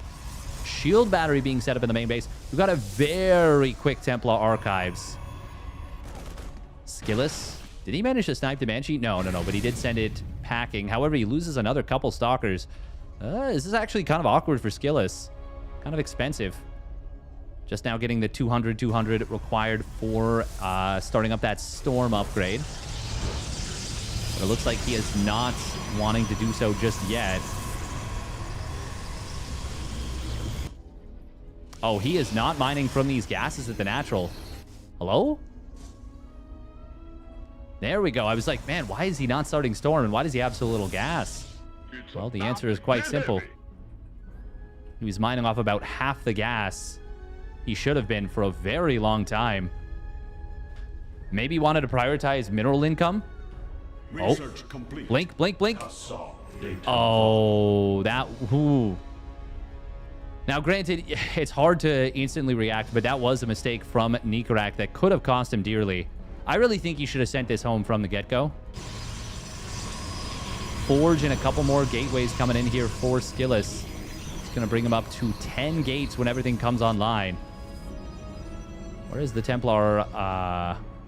Where are the High Templar? There we go. Did he just energy recharge? He did. Nikarak is going to move forward here. He's got the stim, the combat shields, the +1 weapons is coming online. There is a 3rd CC landing at this position. Skillus sees it with the obs. And obviously, he's seen the move out. Storm is not quite done yet. Uh-oh. He needs that Storm. He needs that Storm. He dropped the High Templar out. He doesn't have Storm. Uh-oh. Skillus, we need that Storm now. It's done now. Widow Mines will get well, they will get baited out. There are the Storm drops coming in now, and they are big. Zealots on the other side of the map getting huge damage done, and just like that, what looked very dangerous for Storm with his, or for Skillus with his Storm not done, has now turned into a totally fine scenario. Zealots crossing the map on the other side. Widowmine drop did get cleaned up. The Stalker that was left in position cleaned it up completely. Drop on the other side of the map has just kind of paused on the right side. Gonna try and run in onto Skillus's 4th base. Ooh, it's a depot top hat. Was that meant to be a mule? He's got so much supply, I can't imagine why he would have needed that. Storms. Wow, at this point, actually, it's just there's not even enough bio. He doesn't even need the storms. Zealot's going to warp in. This is over. Skillus going to take his 4th map win of the day. Oh, the dodge on the Prism. Nikarak saying, hey, look at me. I'm gonna tap out, but I'm gonna put something shiny at the end. I'm just gonna make a great little play at the end. And then Skillus says, no, you're not. That was a very nice little bit of micro from Skillus at the end. Just to just to take any joy away from his opponent. Oh.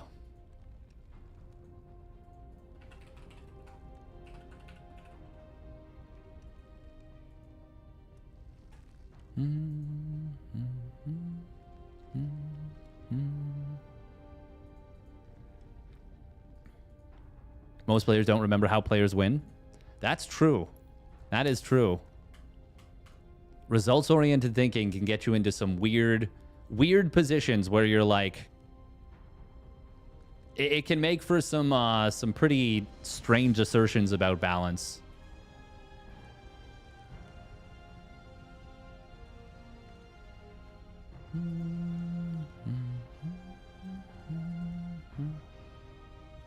You're suggesting that SC2 is about conservation of happiness? It certainly can. There certainly can be something to that, yeah. All right, we now move into our penultimate best of one.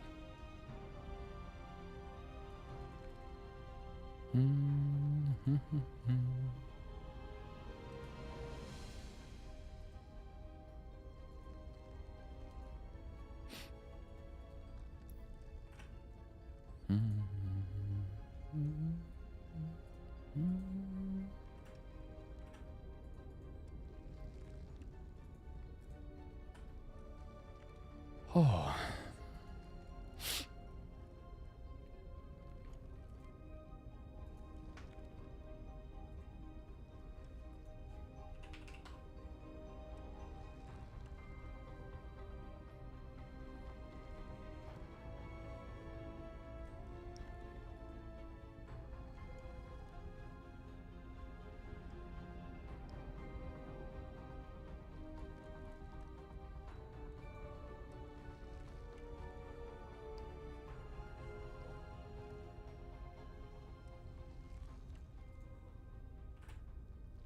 Bottom, bum, bottom.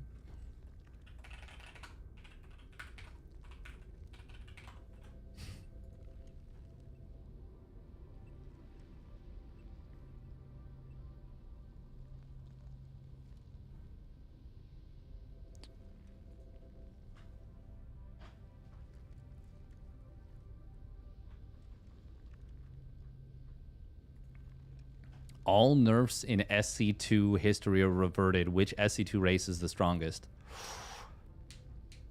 Oh, that's a good question. I mean, one supply roaches probably just bust everything.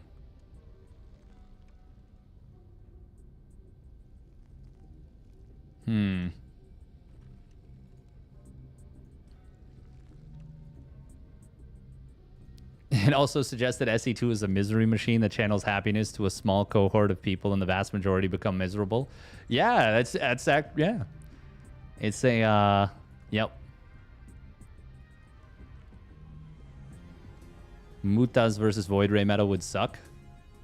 That's actually a good point. Void Rays would be insanely oh man. God, what would you even... Also, what version of the Cyclone? Oh my god, the Cyclone would be reactored, but it would be this version. Hang on, what? Oh my god. Does that mean that the Cyclone would have rapid fire auto attack, but also still have a lock on? And would be affected by upgrades? Oh man.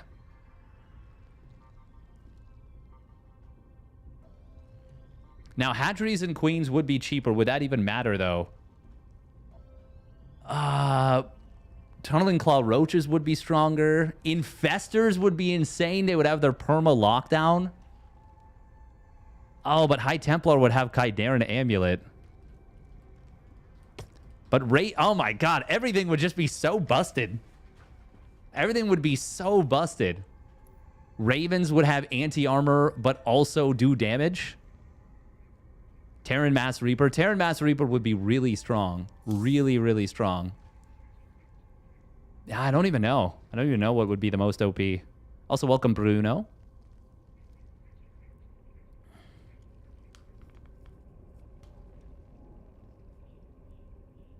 Also, Reapers would then have regeneration. Oh, man, the Mothership Core. But if it was removed... Does that count as a nerf? I don't think you could get up to Broodlord Infestor, Zizu. I legitimately don't think you could. That's what I'm saying is like Reapers are just going to kill buildings. You're also going to get the strongest version of the bunker.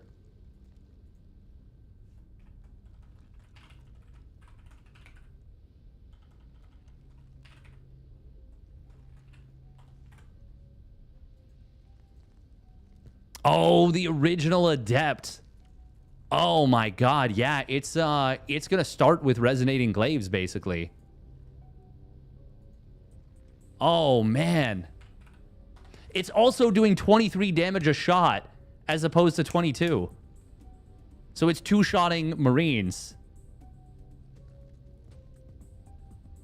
Now the thing is, Reactor Cyclones... Yeah, I think you just pump Reactor Cyclones every game versus Zerg. And, like, I don't think you can... I don't think there's, like, anything that can be done about that. Huh.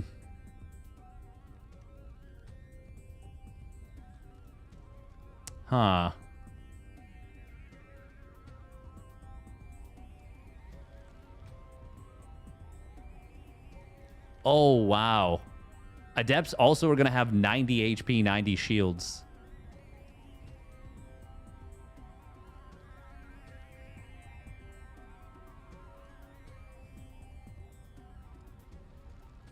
Oh, man. Huh. What was the OG DT like? I don't think the Dark Templar has been messed with a crazy amount.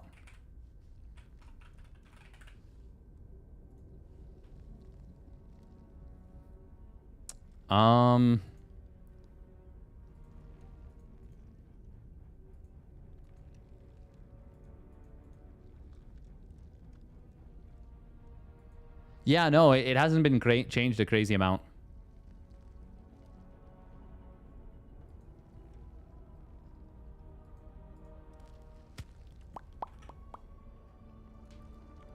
The only thing is that the Dark Shrine used to be more expensive.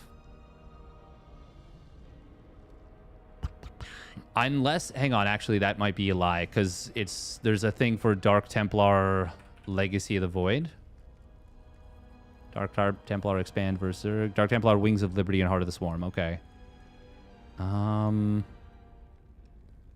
type change from biological psionic to biological psionic light. Okay, that's something, but very minor. It just means banelings aren't quite as good against them, and I guess hellbats and hellions as well, but that's like very minor. The shrine did cost change. The shrine cost did change at some point, yes. Okay, next up is going to be Percival. So Percival getting revived here. It's going to be Skilos versus Percival.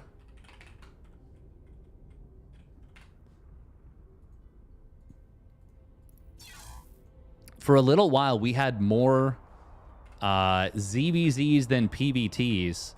And, you know, that just felt unnatural. So it's nice that we're getting back to proper reality.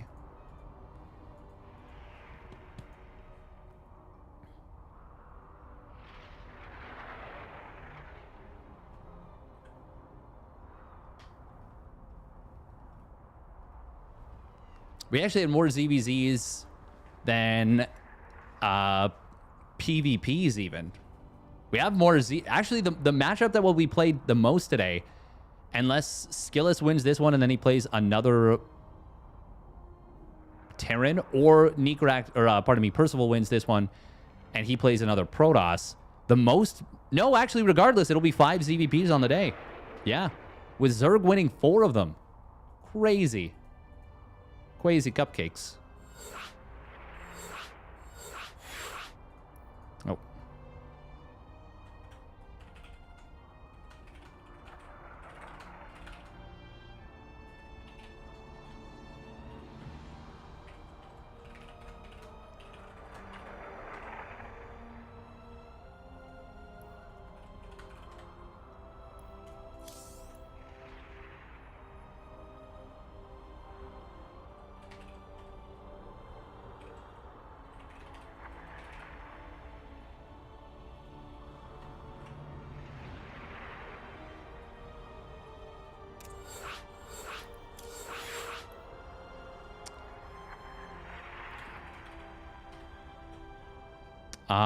Kanoya should be still joining us, right? Hey, thanks for the follow, the giant gnome.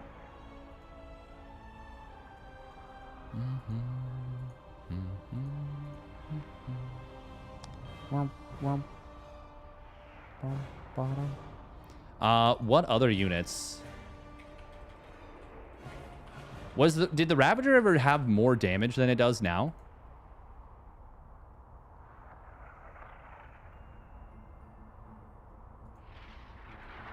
Weapon period changed from 0.8 to 1.6. Weapon range reduced from 6 to 4.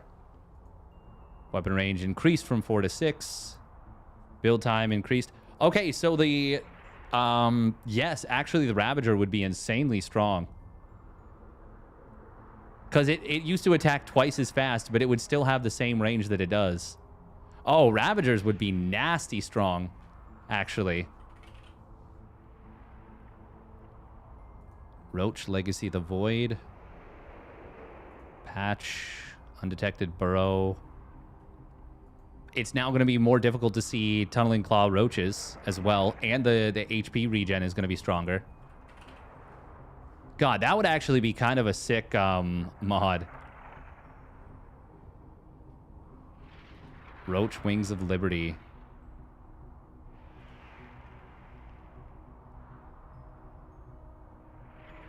Oh my god, it used to have plus 20 burrowed regeneration.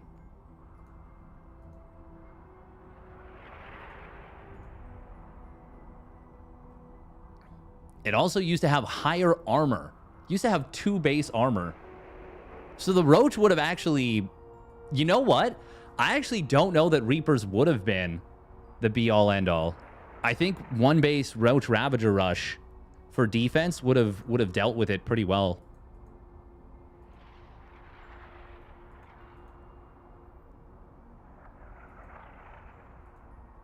Yeah, I think so.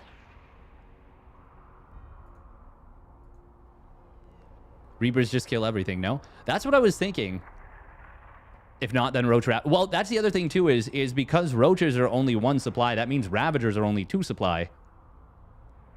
And they're attacking 0.7. My biggest problem with Zerg right now is that you can't out-micro Terran or Toss, so taking straight-up fights is insanely hard. It is pretty challenging.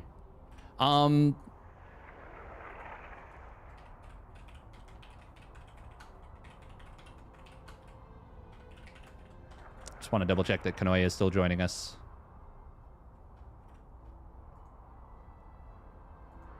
I guess you have both overcharges and mothership core. Maybe it's livable. You also have the Nexus overcharge and Pylon overcharge.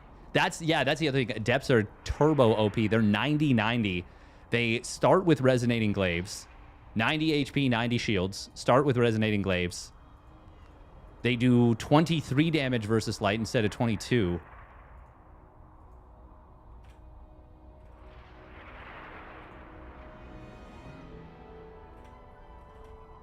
Oh, apparently it's been 5 minutes with no response yet from Kanoya.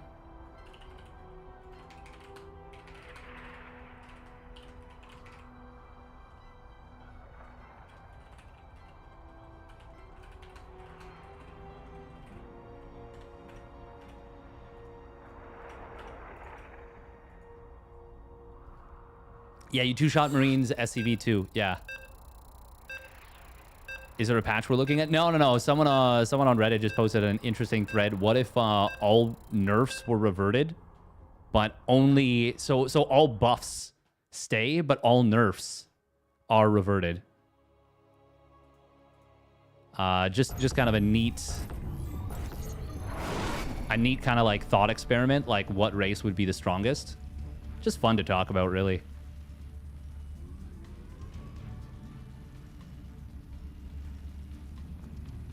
Infestors probably break the game. If you get up to them, they for sure do. If you get up to them. Because I think there's also a version of the Infestor where Neural Parasite just takes a unit. Like, you don't even need to channel it. It just steals the unit. That's also true. That's the other thing. Are units that have been removed from the game, are they put back in? Because, like, the Mothership Core was removed from the game. But, like, if you have the Pylon Overcharge version of the Mothership Core, like, you're not losing if the Mothership Core gets out, basically. Like, you will beat everyone with that. The Machine Gun Pylon was ridiculous. Truly.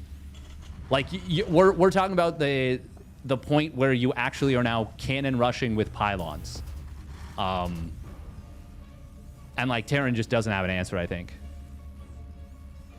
Removed from the game as a nerf to the race for sure, then yeah, then probably Protoss becomes turbo powerful with that. All right, here we go. Spawning up at the top right for Kirktown, it is Percival in the blue. And his opponent spawning down on the bottom left, it is Team Liquid Skillus in the red.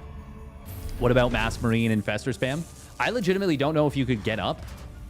Like, the question becomes, can you get up to any of these abilities?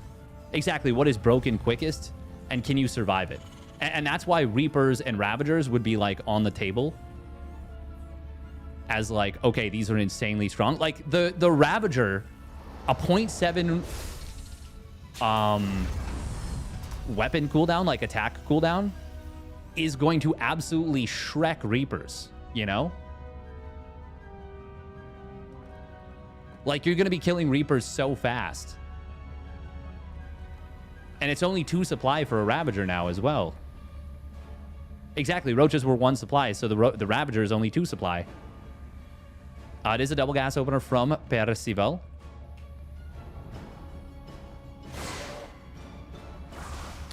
Oh, he takes 2 hits on the Reaper from the Adept, and that's going to be a...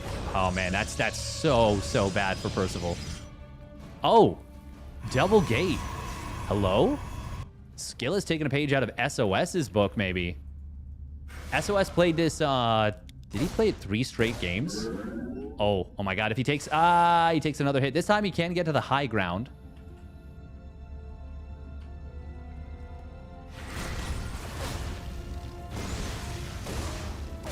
Percival's got to be so careful here. Oh, he does take the hit on this. Oh, saves both of these units. I think if the Adept gets the kill on these two units, it's almost game over. Now, hang on. He is once again playing, like 3-gate. Skillus mixing it up here. I do like this. It is very good against a Terran that you think is going to be aggressive. Just having more units than they're expecting is quite debilitating. Oh, double Adept crossing the map. It is going to be 3 Stalkers warping in. Nice grenade right there from Percival. There is a Cyclone and a Medevac being produced here. And that's going to give enough fighting power here for Percival. Ooh, Cyclone will get a good lock-on onto that Stalker. That's a dead Stalker. Adepts actually do shade forward into the main, and they will find these 2 wounded up SCVs. Can he get a kill on that SCV? Yes, he does. 4th SCV goes down. That is quite nice, actually, for Skillus. It's a 12-worker lead. Skillus needs to get the hell off the map and just enjoy his lead. That is all he really needs to do. Now, at the same time, he doesn't want to let his opponent gain momentum with like a siege tank push, and Percival is quite good at siege tank pushes specifically. But Skillus needs to mostly just chill here, I think. That's a good point, Giant Gnome. That's a really good point. I think you're going to see a lot of one-base rushes.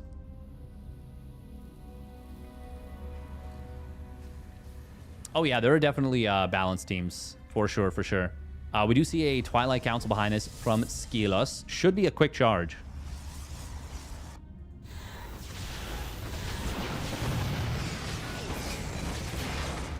Ooh, Observer does spot this army crossing the map. I do like this from Skillus, the recall. Upon seeing this, he needs to buy time and he needs to pick away at this army. Immortal starts up. There is 1 siege tank here. Second one will get airlifted in. Oh, this is a weird move from Skillus. He's going to have to give up this base now. Charge still has not been started up. This looks very scary for the Team Liquid Protoss. He does have excellent vision of what his opponent's doing. Percival getting, I mean, like, very unsieged. But now these Stalkers, they're going to have to move in on top of these tanks. Immortal will be able to get brought to bear, and it will help take this down.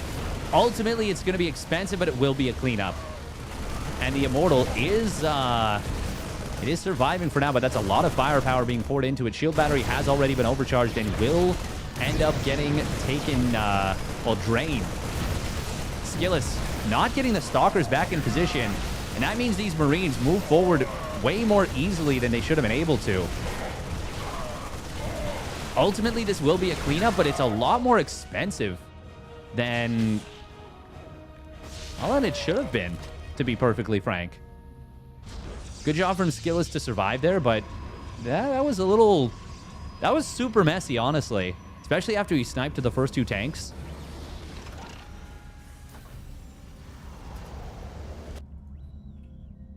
Seven more gateways fired up here by Skillus, by the way. He needs to rebuild the probes very, very badly. Currently on a just 2 gas economy. Percival will fire up his 3rd CC. He did commit to that rather hard. He's got the stim, the combat shields, and the +1 weapons all going to be synced up pretty nicely with one another. This build just seems terrible from Skillus or from Percival? Because I think from Skillus it's okay, but you need to be skirmishing more effectively. This is a charge lot all in at this point. It feels like it, and this Banshee is going to make it even more all in. Maybe able to get how many probes? He's just going to sack this? I don't hate it.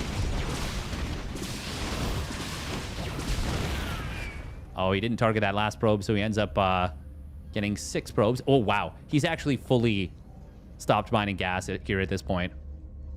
This will be a full-on charge lot all in at this point now. Observer. Oh, stim is not done. Oh my god. He tries to ferry forward. He can't get it. Oh, that is just so sad for Percival. Ay, ay, ay. And yeah, this is literally a charge lot all in now.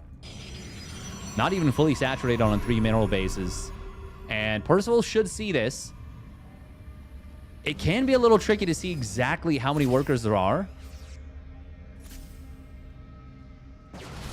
Zealot, Stalker, Sentry coming in. The army was not ready to fight just yet. Zealots get right on top of the army. And Siege Tank's getting taken out quite quickly. Widow Mines get some decent connections, but not amazing. That was a pretty darn good jump for Skillus. I would love to see him... Oh my god. Oh, that's a cancel on 10 Zealot Warpins. Okay. Okay. You know what? I think Percival might have just done Skillus a favor there. Skillus starts up more probes after that. It starts up Blink.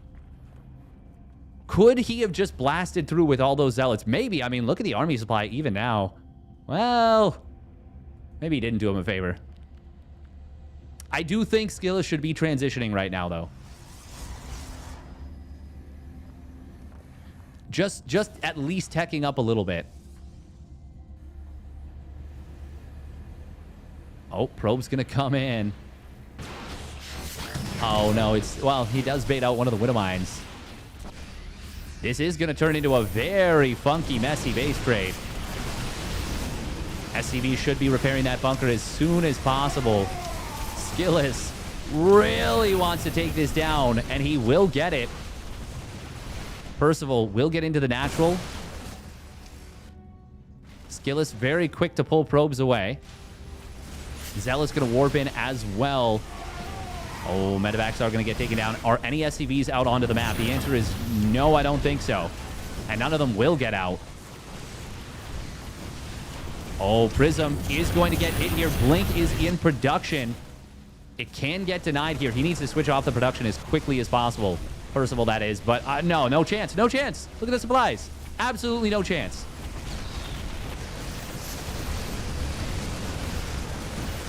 Skillus already has a Nexus on the bottom right. Oh my god, if he completes Blink. Will that depower this? Oh, it won't just yet. Okay, he's targeting the second pylon. No stim, though. Blink, blink, blink. Oh, 1.9 seconds left. 1 chrono. Not even a full duration chrono. Just the shortest of chronos, and he would have gotten that. Oh, man. Command center. One of them is burning. Another one being built up here. Did he get +1 armor? No, it got denied. Ghost Academy was produced. Oh, man. Oh, that's 2 command centers burning. Only one of them still alive at this point. Percival could force a base trade. Oh, no, even now, there's enough money for another Nexus.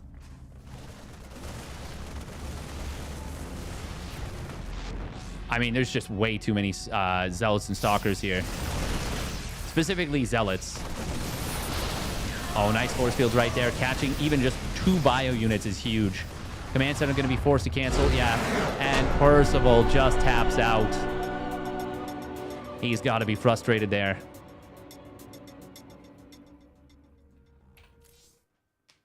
Well done by Skillus. Super, super, super, super messy.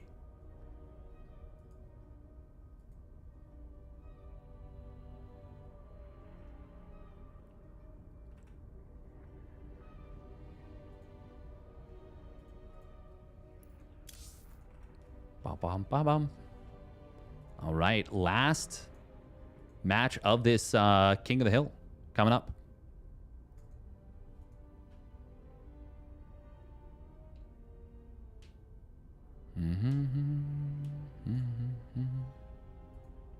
By the way, if you guys are enjoying the stream, make sure to hit that follow button if you haven't already done so.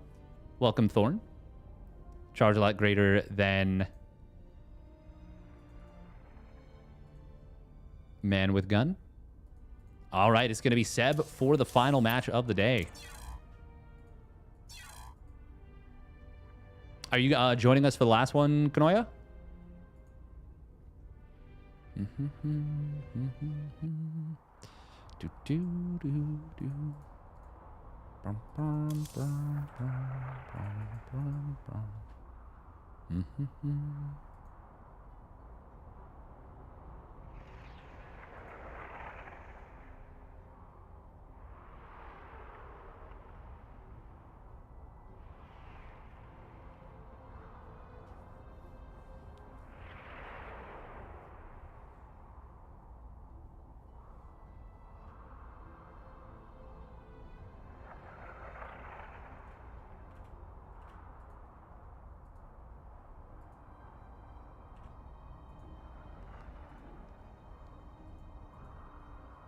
Ironically, the ads appeared just before he could do the promotion of your channel.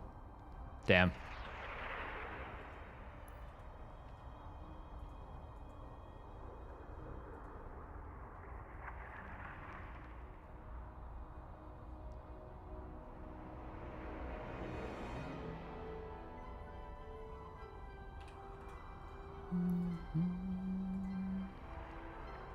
Skilless vetoing last fantasy. That's the one. The 3-player map.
All right, Seb.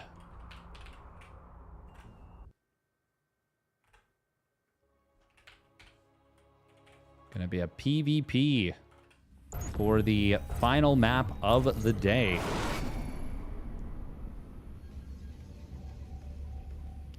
I think Last Fantasy is a fun map.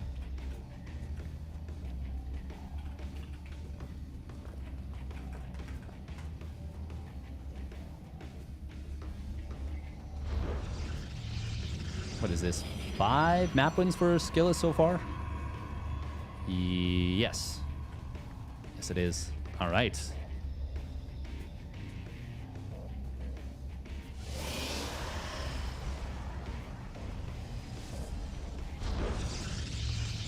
Spawning up at the top right of ley lines. It is Team Roddy's Seb. In the yellow. And his opponent spawning down on the bottom left for Team Liquid. It is Skilless. In the red. Skilless had himself a nice day, but I think Cham going to be, even if Skilless wins this one, which obviously would be very nice, 6 map wins and the returning king for next week. Even with all that, I think you got to give the tip of the cap to Cham for best player of the day so far.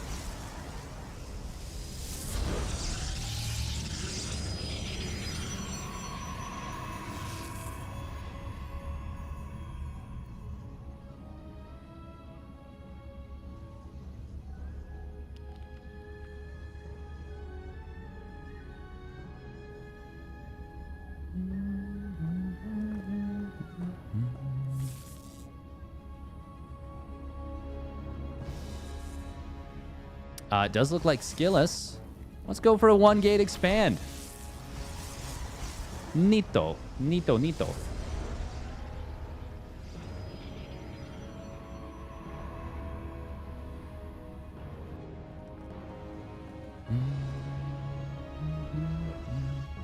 And he will be taking a page out of Max Pax's book with the Stargate.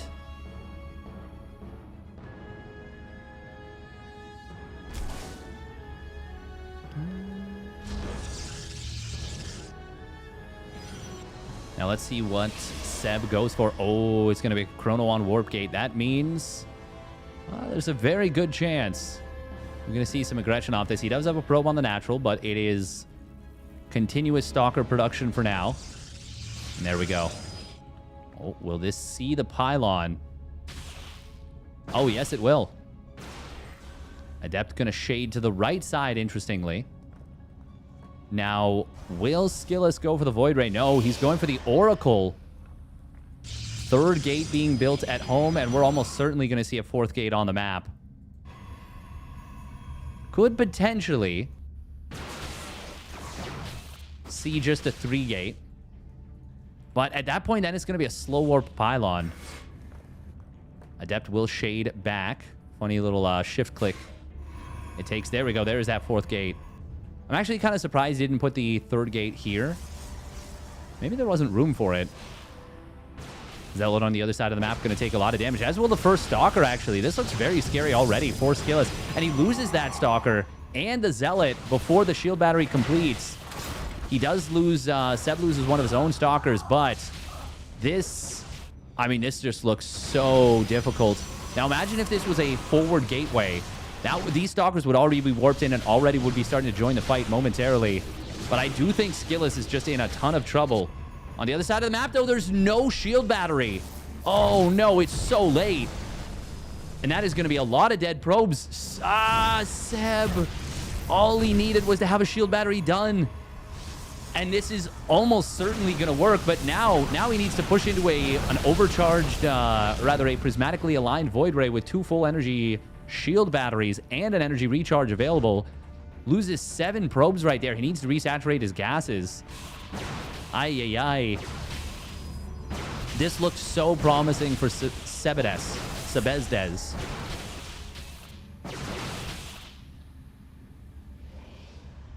It still could work. There's a possibility. But I am certainly not... I'm certainly not liking his position as much as I was. And it felt like he had this game more or less locked down. Third Void Ray is going to pop out in a moment. The Nexus is getting very low on HP. Oracle will turn on its Pulsar Beam. It will run out of energy, but it gets another 7 probes. And now killing a Nexus is not enough. Simply put, it is not enough. Probe's going to pull. I don't even think he gets the Nexus at this point. Third Void Ray has popped out.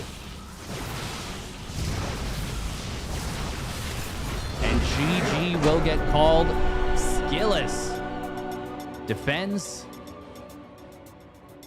and makes it happen. Imagine the third gateway was on the aggressive side of the map. I don't even know if it matters that the Oracle gets in. Those 3 extra Stalkers show up so much faster.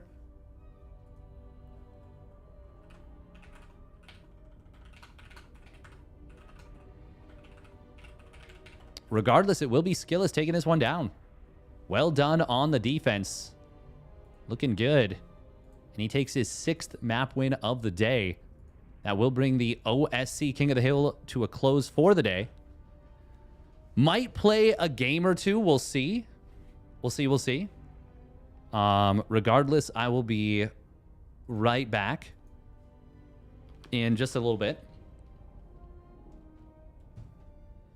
Thanks for hanging out, tuning in. Once again, huge thank you to OSC Eddie SC2, and OSC, the online sports championship, for putting together this tournament and having me cast it.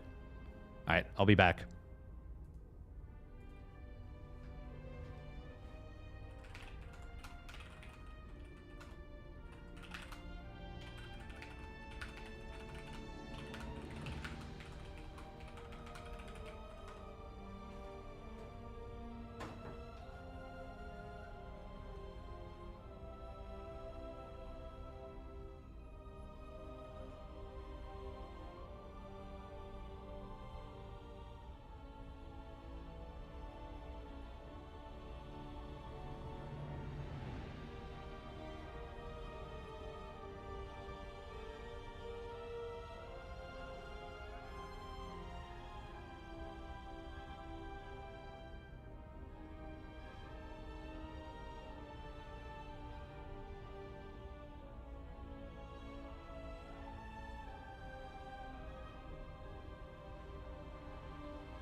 GG.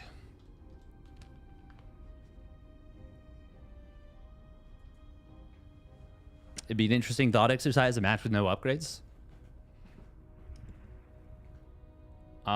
That is interesting. I wonder how that would go. Hey, welcome, Pori. You rage queued a game, beat Showtime? Nice. It just goes to show you should always let your emotions get the better of you. Ha. Ha. Eh.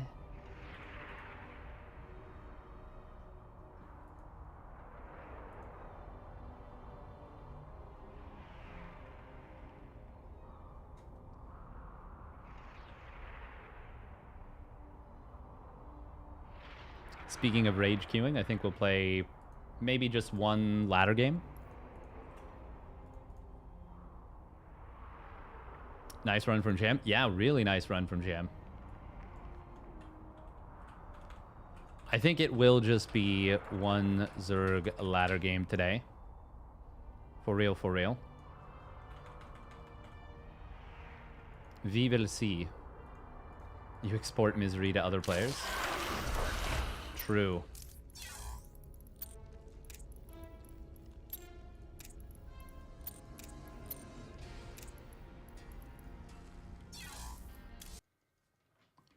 Bum bum bum bum.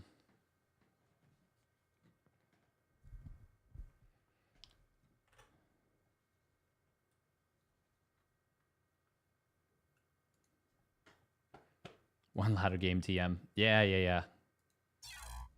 The classic. The classic.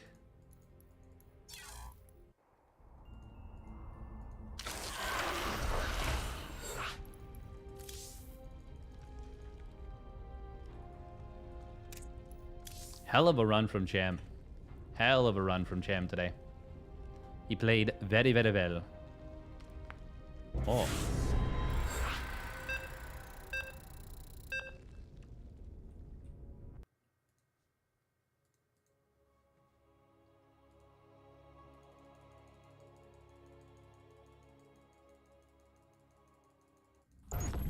Sometimes one is more than one, I'll tell you later. Exactly. Minerals now! Good luck, have fun, and beat him, probably. Not enough minerals. Minerals now! Get them! I can't explain the math right now. Not enough minerals.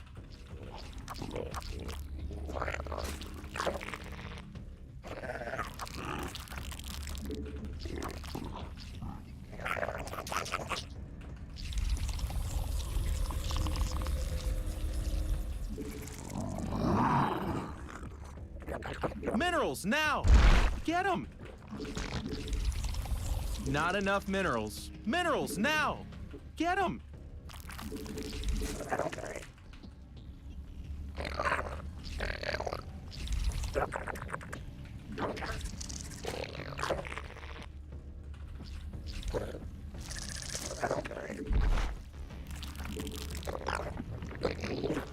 Not enough minerals. Minerals now! Get them!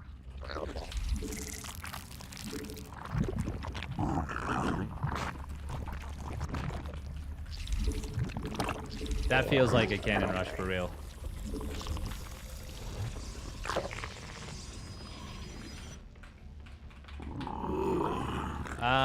Can we defend that?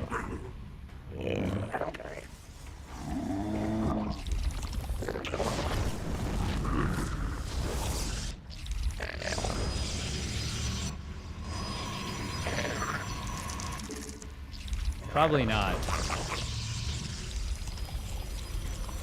Oh, we can if he does that.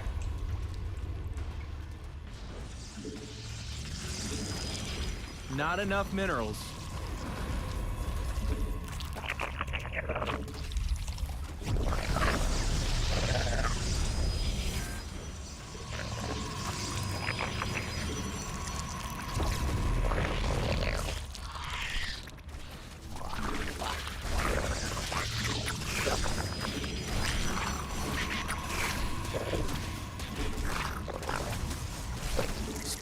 our overlords.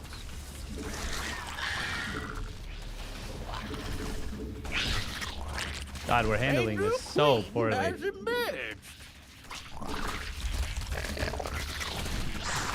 Not enough minerals.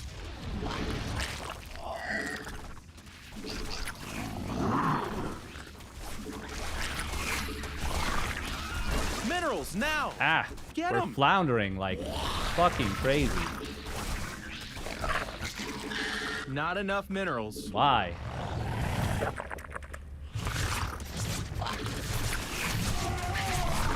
We're fine though, somehow. Yeah, I'm in no condition to play video game right now. Minerals now. Get them. Wait, what the? And they're out of here. What? Oy, oy, oy. God, that was bad. But also, like, he just let us... He just let us run in here. This was so silly.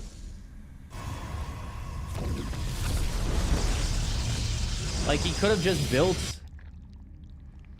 Please tell me he didn't queue up another zealot or something.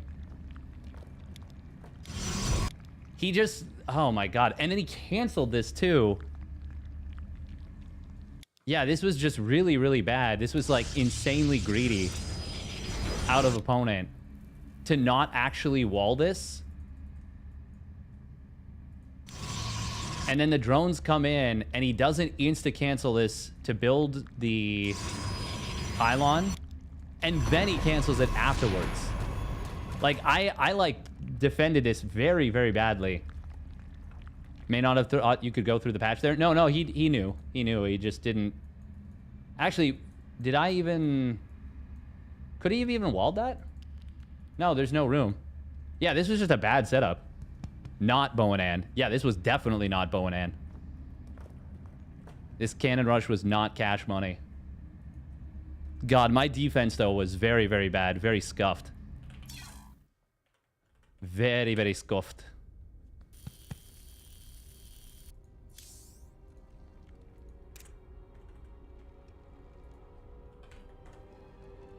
Oh, yeah. I am way too, like, distracted at the moment to play proper SC2. For sure.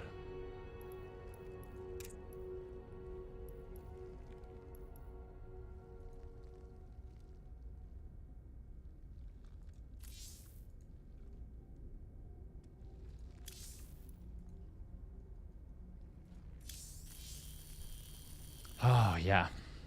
Yeah. Zergling's 1v1 versus Zealots was not good. No, it was not. Yeah, I fumbled the defense very, very poorly. Very hard. But he managed to fumble the game harder than I did. Oh, yeah. Really, really messy. Sloppy. Yeah, today is not the day for SC2 for me, that's for sure. Oh, do I want to tell stream?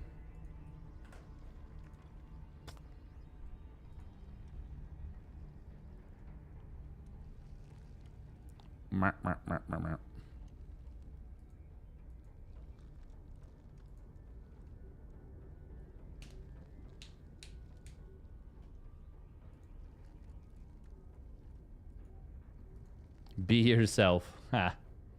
No, it's not even... Yeah, it's not even anything...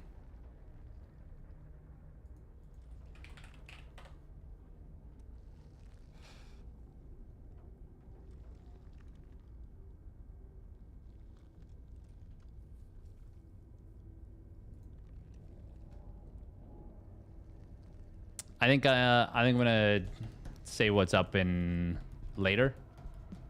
Maybe next stream, we'll see. Next stream will be Friday night for the KSL, Korean StarCraft League. Oh, yeah. That will be the next stream. I do need to do a sponsored stream for Star Trek Fleet Command. You can play the game, download, do all the stuff there, which would be very much appreciated. No. No, that would be very happy news. That would be very happy news. Well, I mean, at this point, it wouldn't be planned. So it would be like, no.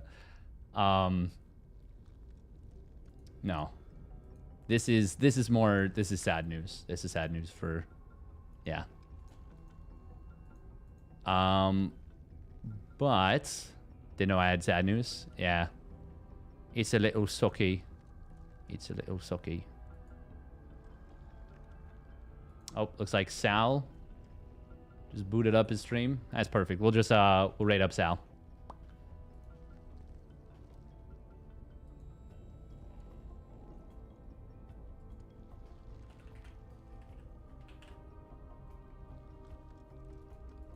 Oh, he doesn't even show up yet on raid options. Really? He's live. Excuse you. Twitch. Yeah.